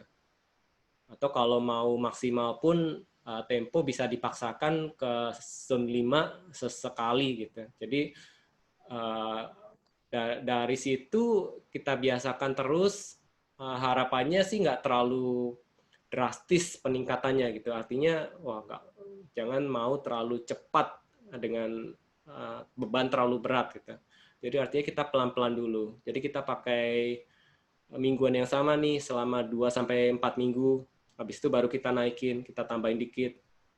Kita jaga 2-4 minggu ke depan dengan beban segitu. Habis itu baru kita naikin lagi. Dan memang prosesnya bisa jadi bertahun-tahun gitu. Jadi artinya bukan proses yang singkat, tapi butuh proses yang lama, butuh proses yang konsisten. Tapi kita bisa mengevaluasinya, salah satu caranya ya itu tadi dengan heart rate itu sendiri gitu. Kalau dari catatan waktu saja bisa jadi lebih bagus lagi, tapi apakah memang improve-nya itu dari kondisi yang lebih baik, ataukah dari mungkin situasinya yang lebih dingin, atau memang lagi moodnya pas enak nih. Nah, itu mungkin bisa dibedakan di situ. Kalau latihan sendiri ya itu tadi, dibiasakan pelan-pelan, konsisten, harapannya tubuh kita akan beradaptasi pelan-pelan sehingga heart rate-nya akan turun, kita bisa nambah pace lagi, heart rate-nya turun lagi, kita bisa nambah pace-nya lebih kencang sedikit lagi gitu. Nah, untuk recovery biasa dari situ aja. Kalau kita terbiasa lari misalnya 100 kilo setiap minggu, ketika kita mau lari half marathon itu udah mudah sekali gitu. Jadi prinsip relativitas ketika nanti kita udah terbiasa dengan mingguan yang sangat tinggi, kita artinya tubuh kita udah terbiasa dengan beban yang berat. Jadi untuk half marathon pun juga udah aman-aman aja gitu. Atau maraton sekalipun gitu. Recovery-nya akan sangat cepat sekali karena tubuh kita udah terbiasa dengan beban yang sangat tinggi dari minggu ke minggu ke minggunya. Lanjut pertanyaannya boleh ya, Bang? Boleh. Ya, jadi dalam latihan itu ketika kita latihan misalnya hari ini isi main di zona 2 atau misalnya long run nih misalnya ngambil 2 kilo terakhir atau 3 kilo terakhir dari long run masuk zona 3 atau zona 4, itu lebih bagus kita ngambil full isi run, terus tentukan harinya untuk training zona 3, zona 4-nya, atau dicampur gitu, Bang? Sama Bang Hendra, kalau long run itu di zona berapa gitu? Biasa sih long run suka-suka aja ya, maksudnya, tapi pada intinya nggak akan melebihi dari pace maraton. Tapi jadi bisa jadi isi, bisa jadi pace maraton, tapi mungkin separuh aja, nggak semuanya gitu. Pace maraton separuh, selebihnya isi di tengah-tengahnya. Jadi kalau sebisa mungkin sih nggak di akhir, tapi ada warming up, ada cooling down, habis itu yang kenceng di tengah-tengahnya, di pace maraton tadi, karena memang goalku maraton, ya aku fokus di pace itu gitu. Tapi kadangkala kalau kamu mau sesekali untuk lebih tinggi di pace HM, tapi mungkin porsinya 5 kilo sampai 8 kilo, it's okay juga gitu. Kamu pecah jadi 2 atau 3 kali. Nah, untuk bebannya sendiri, aku lebih suka pakai mingguan gitu, kilometer mingguan. Oh, ini zona 3 sama zona 4-nya mungkin sekali seminggu dengan jarak ini, jadi kamu bisa pakai persentase. Oh ya, aku udah di zona tinggi 3 kilo dari mingguan 30 kilo, artinya 10% aku udah di zona itu. Oke, terima Bang. Sama-sama. Terus ini dari chat ya, mungkin ada yang nanya juga, korelasi HR dan speed itu berhubungan dengan VO2 max atau enggak gitu. Apakah berarti VO2 max-nya naik? Aku nggak tahu juga apakah VO2 max baik karena banyak parameter-parameter yang berpengaruh gitu, nggak hanya VO2 max saja. Kalau VO2 max itu kan kapasitas maksimum. Kalau aku nggak pernah lari maksimum, berarti aku nggak akan pernah tahu kapasitas maksimumku kecuali di tes di lab gitu. Ada lagi faktor running ekonomi juga, tubuh kita akan makin hemat energi, makin terbiasa lari gitu.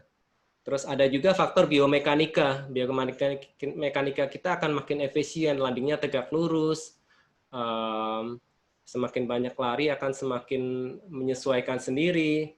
Selain kita bisa mengacu pada hal-hal yang optimum tadi seperti cadence ya. Jadi karena banyak faktor yang udah nggak usah dipusingin, kita pakai patokan itu aja gitu. Jadi mungkin meliputi nggak hanya VO2 max saja, tapi running ekonomi ada juga yang faktor-faktor lain-lainnya gitu. Biomekanika, ada hal-hal yang lain yang bisa improve juga.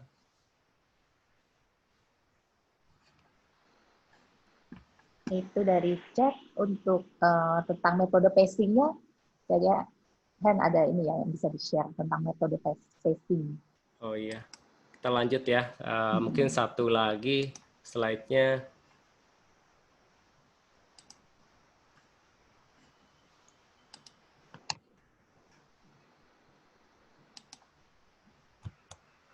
Nah, ini contoh aplikasi parameter heart rate yang biasa saya bikin sendiri pakai Excel sederhana aja sih. Gitu. Jadi mungkin data-datanya bisa dari aplikasi yang macam-macam, dari Strava, dari apa, bisa download, dibikin angka di Excel aja. Biasa aku lari kayak dulu Januari 2014, di-compare sama setelah lari setahun dengan rutin, dengan rata-rata 8 kilo per day selama setahun penuh. Gitu. Jadi bukan berarti setiap hari, tapi artinya kalau di rata-rata 36,5 hari, ya mungkin pasti ada rest yang 1-2 hari setiap seminggu gitu. Tapi rata-rata aku rutinnya itu 4-5 kali seminggu pasti lari. Dan kalau rata-rata 8 kilo seminggu, lari di 2 pace yang sama persis gitu. Jadi pace 6, 5:30, 5, terus kita compare heart rate-nya. Dari situ kita bisa ngelihat gitu. Yang dulunya ada di grafik warna biru di atas, di pace yang sama setelah setahun penuh berlari konsisten, nggak pakai pola latihan macam-macam gitu ya. Dulu aku nggak interval, nggak ini, larinya easy aja, rata-rata pace 6, 6:30 terus-terusan tapi selama setahun penuh. Dan meningkat bebannya, progressive load, artinya sebulan penuh dari awal Januari 100 kilo, aku naikin 15% sampai 20% ke bulan berikutnya, Februari jadi 120, bulan berikutnya 150, sampai Desember itu 450 dalam sebulan. Nah, peningkatannya bisa dilihat dari heart rate itu sendiri ketika kita berlari dengan pace yang sama. Dan mungkin ini peningkatanku yang paling pesat di tahun pertama. Dan selanjutnya mungkin nggak sepesat ini, yang bisa turun sampai 15 BPM dalam pace yang sama. Nah, selanjutnya, kalau satu titik itu diwakilin oleh sekali lari, maka biasa aku plot dalam Excel, aku ambil trennya di Excel gitu. Karena mungkin bervariasi ya, jadi kadangkala pasti ada aja penyimpangannya gitu. Tapi ketika kita ambil trennya, kita ambil rata-rata suatu garis, karena di Excel gampang sekali kita bisa ambil tren secara linear dari tahun ke tahun kelihatan gitu. 2014 tahun pertama lari ke 2015 signifikan sekali peningkatannya seperti grafik tadi. 2016 aku kena cedera pelantar, agak turun sedikit, sempat off juga sebulan, sempat karena cedera pelantar itu terus-terusan lari 10 kilo. Kalau lari jauh nggak pernah cedera, justru lari 10 kilo speed tinggi itu yang justru berbahaya karena setiap minggu selama 3 minggu berturut-turut waktu itu aku race terus sehingga cedera pelantar minggu ketiga, selama setahun tuh baru sembuh, setahun lebih, mungkin setahun setengah.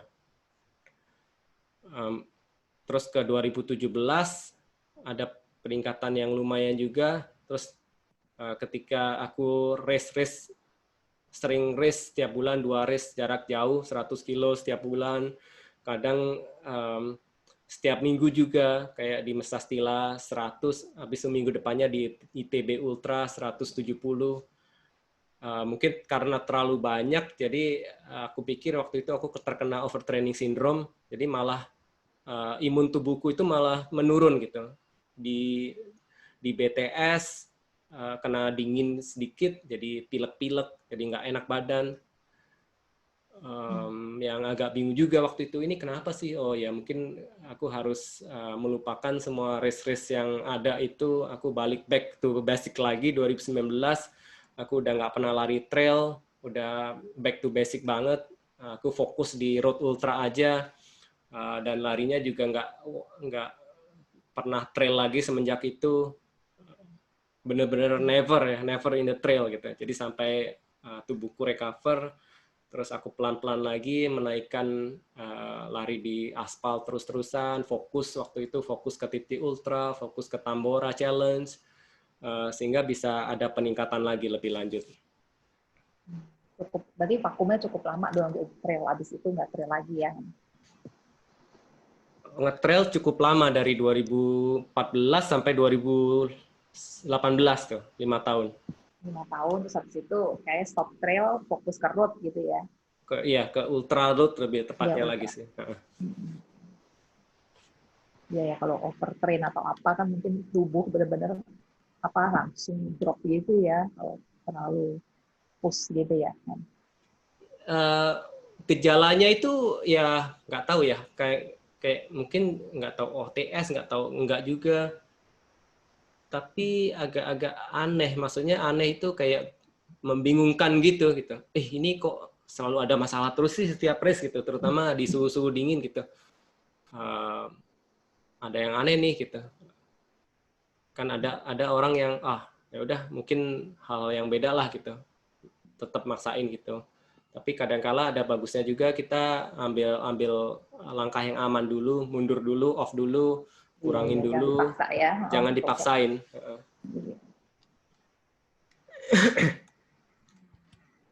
Nah, terus yang terakhir, mulai 2019 ya, sejak Monax Marathon itu, ya udah, aku fokus di road ultra, aku latihannya lari maraton aja di Monas gitu. Aku ajak teman-teman, siapa aja yang mau ikut, boleh. Kita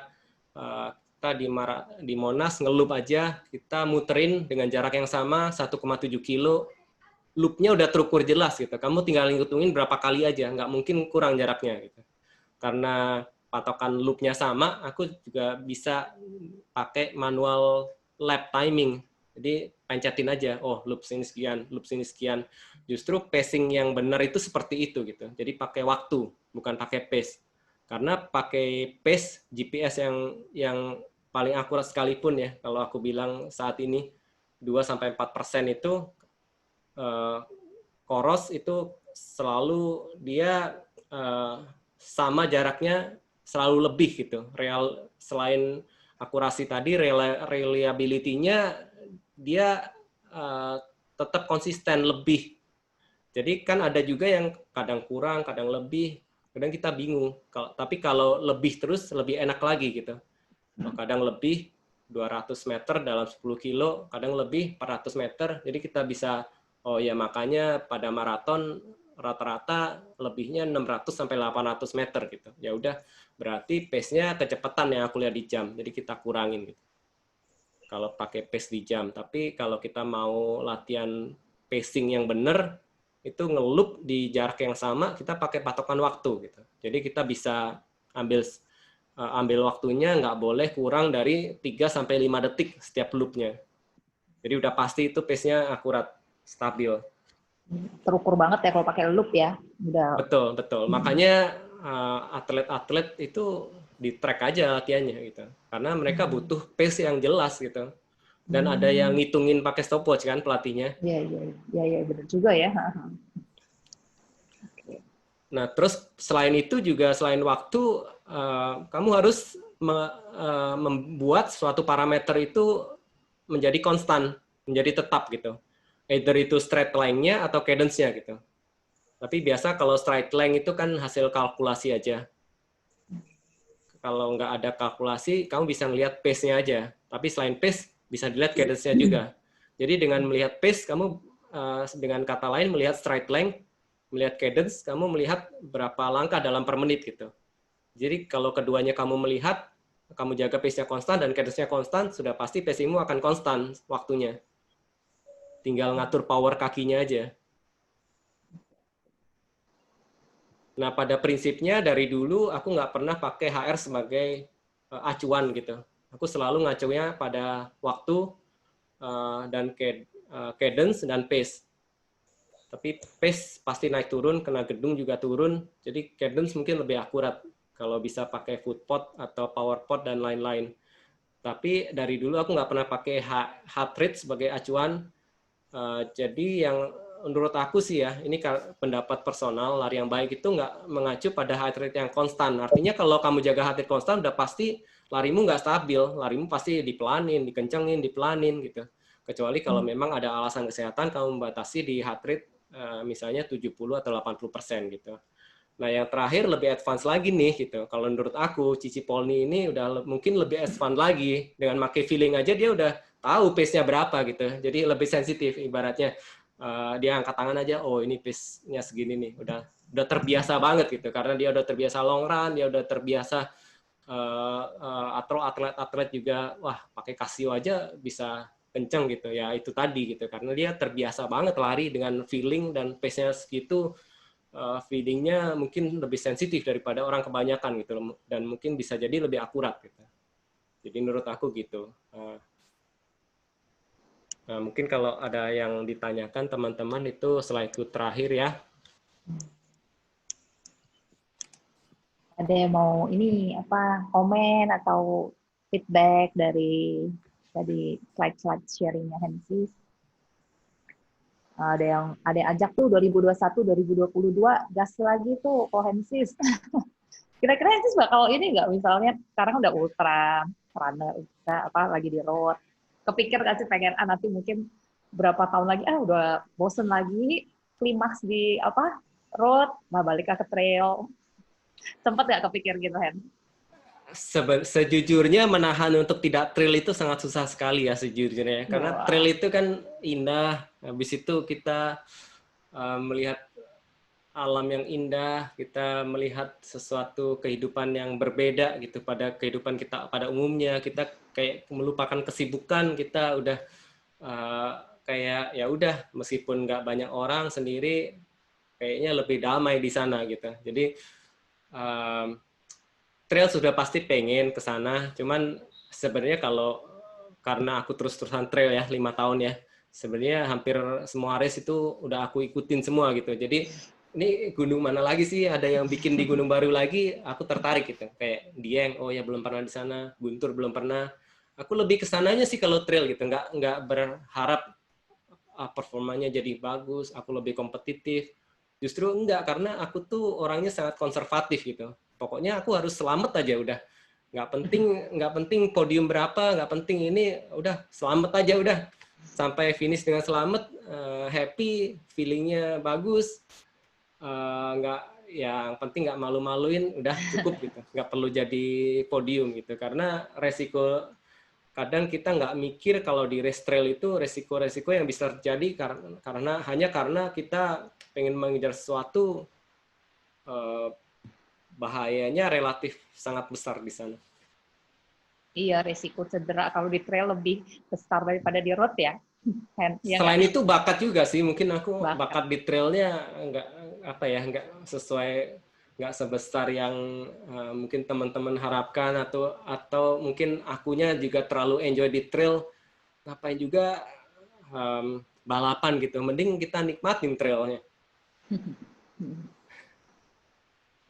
Dan justru trail-trail yang panjang itu makin ada strateginya, kayak Cipolny tadi bilang gitu. Jadi lebih suka di trail-trail yang panjang, nggak terlalu balapannya itu, tapi melihat sesuatu yang beda, punya teman yang baru, melihat sesuatu yang sebelumnya belum pernah dilihat,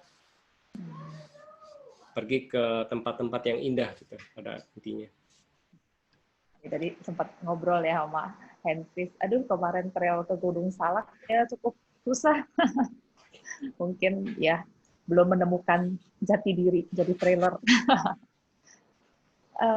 Oke, dan bro kalau nggak ada yang nanya, ada slide apa lagi, Hen, yang mau? Ada yang nanya lagi nggak untuk yang terakhir kalinya? Kalau enggak, mungkin Tanya terakhir, wah Mahdi, ayo. Ada yang mau bertanya lagi nih, Hen? Mahdi nih ada tanggapan nggak Mahdi? Ada komen atau apa? Sebenarnya Mahdi dari dulu aku sempat ajak ke Monas Marathon gitu ya. Yuk ke Monas Marathon yuk, mungkin ada input-input atau komen-komen apa yang biasanya sih sangat berguna dari dia. Diminta ini loh, diminta review tuh, Soros, Garmin, sama PS Sunto. Nah. Garmin aku belum pernah pakai, tapi kemarin sempat melihat apps-nya lumayan komplit. Kalau aku bilang apps yang paling selain apps, dia punya website, dia punya aplikasi web-based atau computer-based itu mungkin yang paling lengkap ya, dan yang paling bagus gitu. Kalau Coros, akurasi GPS-nya udah nggak diragukan lagi, udah paling akurat.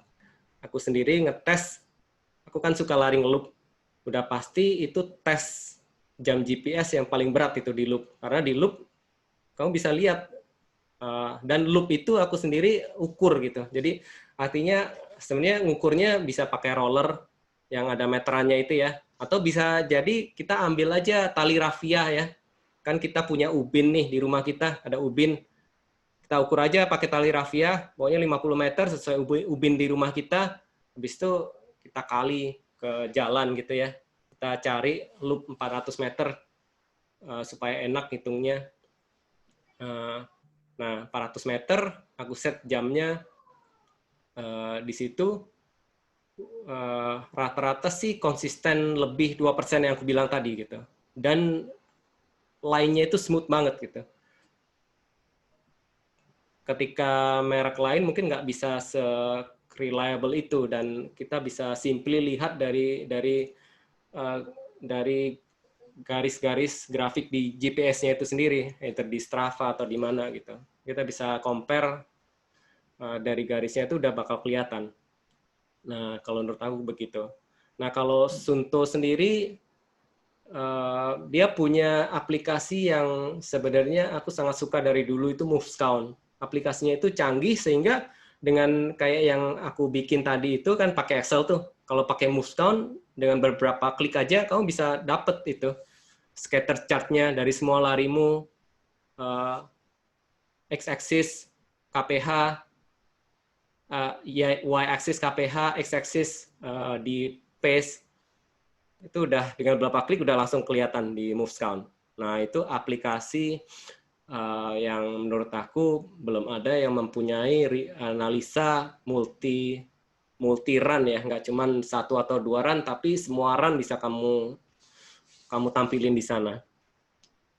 Nah, masing-masing ada strength-nya juga dan ada weakness-nya pasti sama aja. Jadi tapi kalau yang paling akurat dari sisi GPS mungkin bisa ya teman-teman compare sendiri di loop tadi, silakan di compare masing-masing, udah pasti nggak bisa dibohongin lah itu. Kamu coba di loop jaraknya akurat atau enggak, terutama Coros dia punya mode track ya, udah pasti 400 meter, kalau kamu set 400 meter udah jaraknya pasti nggak lebih itu. Ya, jadi tiap jam ada plus minusnya gitu ya. Terus tinggal masing-masing mau pakai yang mana gitu ya, Hen? Betul, betul. Oke. Apa yang ada slide terakhir ya untuk apa yang Strava Club TRC atau gimana gitu? Oh ya, nih aku share slide terakhir ya, kalau nggak nanya lagi. Ini slide.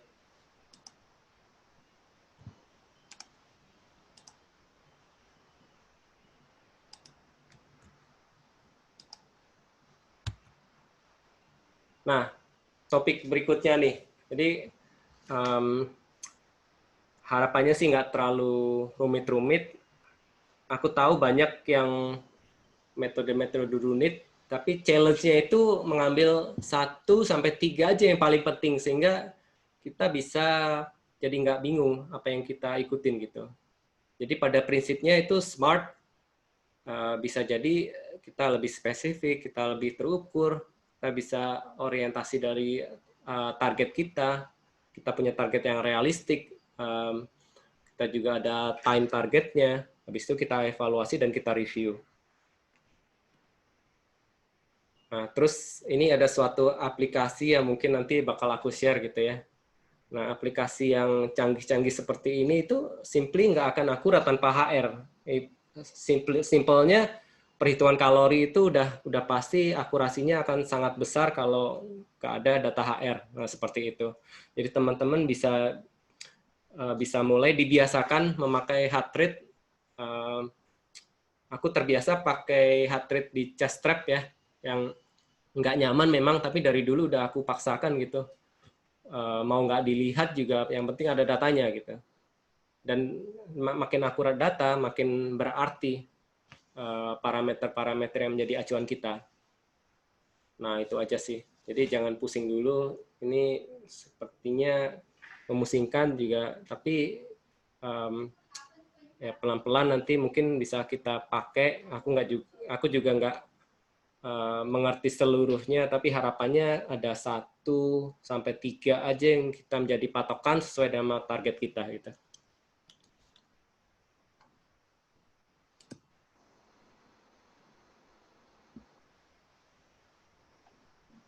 Ini dari Twitter apa? Itu data aplikasi lariku, memakai aplikasi yang nanti akan kita share ya.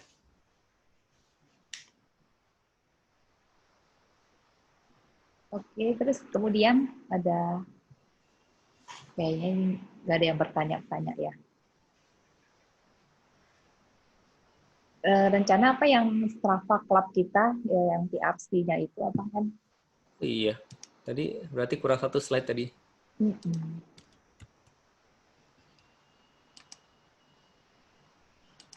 Nah, yang terakhir ini info aja buat semua teman-teman ya. Maksudnya kita punya Strava Club, udah kita open untuk semua orang. Jadi semua orang bisa join di sini. Strava Club kita kemarin sih sempat kita pengen fokus dulu. Seperti Monas Marathon itu kita perbaikin waktu dari kita sendiri. Tapi karena COVID ini jadinya mungkin lebih ke masing-masing. Kita latihan sendiri, ya udah kita bikin open aja Strava Club di sini dan teman-teman bisa join juga di sana gitu. Kalau teman-teman bisa 5 besar di sini, udah pasti mestinya udah bagus gitu. Karena Ya, kita open ya buat teman-teman runners mau ikut di Strava Club ini, ya supaya kita ya bisa saling melihat gimana buat challenging juga sih ya. Kalau kita lihat teman-teman yang lain kan kita pasti juga jadi ikut. Idenya sebenarnya bukan banyak-banyakan ya. Maksudnya ya tergantung motivasi dan target tiap-tiap orang gitu. Kalau mau mileage banyak, memang fokus di ultra ya bisa juga gitu. Tapi yang biasa saya lihat dari lari di sini itu, lari mingguan itu, setiap minggu itu ada kurvanya gitu. Tiap orang beda-beda nih, ada yang seminggu 20, ada yang seminggu 100. Nah, dari semua orang itu rata-rata membentuk suatu garis gitu. Artinya line antara jarak dan waktu. Bisa kita simpulkan itu line dari pace gitu. Kalau kamu bisa di bawah dari line itu, artinya kamu bisa lebih bagus dari orang-orang kebanyakan. Kalau mungkin kamu latihan lebih pakai volume ketimbang pace, kamu akan berada di atas dari line itu gitu. Jadi saya suka ngelihatnya seperti itu. Kayak gitu ya manfaatnya kita kalau di klub gitu ya. Ini ada terakhir aja yuk dari Robi nih, ada yang mau tanya tuh Han. Kalau kalori mana tadi tulisannya? Kalau kalori perhitungannya dari heart rate, kalau misalnya tidak memakai heart rate, lalu perhitungannya dari mana? Biasa aplikasi rata-rata dari berat badan, ya yang bisa aja dia. Jadi generally sih dari jarak, dari berat badan, dari durasi juga, dari pace. Sebenarnya itu aja sih udah bisa dihitung. Atau kalau tanpa pace pun rata-rata kan banyak aplikasi-aplikasi yang juga pakai suatu konstanta ya, atau suatu asumsi gitu. Oh ini lari nih pasti segini, kalau beratnya segini gitu. Faktor yang paling besar sebenarnya berat. Oke, gitu Robi jawabannya. Robi juga ini nih rajin dia lari setiap hari di Pantai Mutiara juga ya. Oke, Hansis, terus apa ada terakhir tadi sampai di Strava Club, sharing kita buat episode pertama kita Running with Heart gitu. Saya sih senang ya dengarnya tadi kan dari slide-slide-nya Hansis, jadi saya juga tahu oh ada lari pakai feeling atau kita juga harus lari pakai ada data juga gitu. Mudah-mudahan sih ke depannya juga ya kalau buat saya pribadi saya juga pengen sih mau tetap selain karena emang udah sendiri suka lari pakai feeling, tapi tidak melupakan juga harus jaga juga lah ya untuk heart rate atau lihat speed cadence stride sendiri juga harus diperhatikan gitu. Karena saya kalau bisa saya lari saya jadi suka lihat juga Garmin, dibaca-baca gimana data-datanya gitu. Karena ini sih waktunya. Makasih banget ya semuanya pada masih stay di sini, kita dengar ini sharingnya. Hansis ada yang mau ini apa? Ada yang mau ditambahkan atau gimana? Atau ada pesan-pesan apa? Tadi ada komen kalau bisa kita foto bareng atau video bareng, bisa ditampilin nggak tuh kameranya semua kita terakhir mungkin foto-foto bareng. Kita sih pengen ya kita itu dulu ya. Tapi ya komen terakhirku mungkin kalau teman-teman ada yang mau di-sharing kita terbuka sih, maksudnya kita sih nggak ngelihat dari komunitas mana. TRC sendiri sebenarnya bukan suatu komunitas kalau menurut aku gitu. Kita orang yang suka lari aja, lari bareng. Kita bisa dari komunitas manapun, kita belajar bareng juga gitu. Artinya bukan mengajari satu ke yang lain, tapi ya sharing aja. Nggak ada salah atau benar tadi. Iya, benar. Jadi kalau teman-teman ada yang pengen sharing apa, nanti di next episode-nya ya bisa kita jadikan topiknya ya, Hen ya. Oke. Kontak aja, kalau enggak nanti ditodong biar sharing. Kita todong ya. Ini yang siapa nih? Herman, ayo video, Willy, Bari. Kita nyalakan videonya yuk buat kita foto bersama. Max, Dika, Eko, Berta, saya absen satu-satu. Ini ada GPS ya, ada GPS, Irman. Cari cahaya dulu. Ya, nggak gelap banget. Cari cahaya gelap banget akunya. Agus, halo Eko, Berta. Yuk, kita foto dulu ya, yang halaman pertama. Ya, halaman pertama ya. Yuk, 1, 2, 3. Senyum. Bentar. Udah belum sih? Belum, bentar. Saya kena ini. Belum. Oke, yuk. 1, 2, 3. Oke, page 1, page 2. Page 2 nih ada Max, Eko, GPS, nggak ada mukanya nih. 1, smile. 1, 2, 3. Oke, terima kasih. Oke, makasih semua ya. Langsung dihilangin deh mukanya semua. Oke, makasih banyak untuk Hansis waktunya udah sharing dan teman-teman semua buat waktunya di hari Minggu ini. Semoga nanti 2 minggu kemudian kita nanti berjumpa lagi di episode kedua. Selamat hari Minggu malam, selamat beraktivitas buat besok hari Senin. Makasih semua. Thank you. Thank you Cipolni dan Hansis. Thank you. Dadah. Thank you all. Thank you.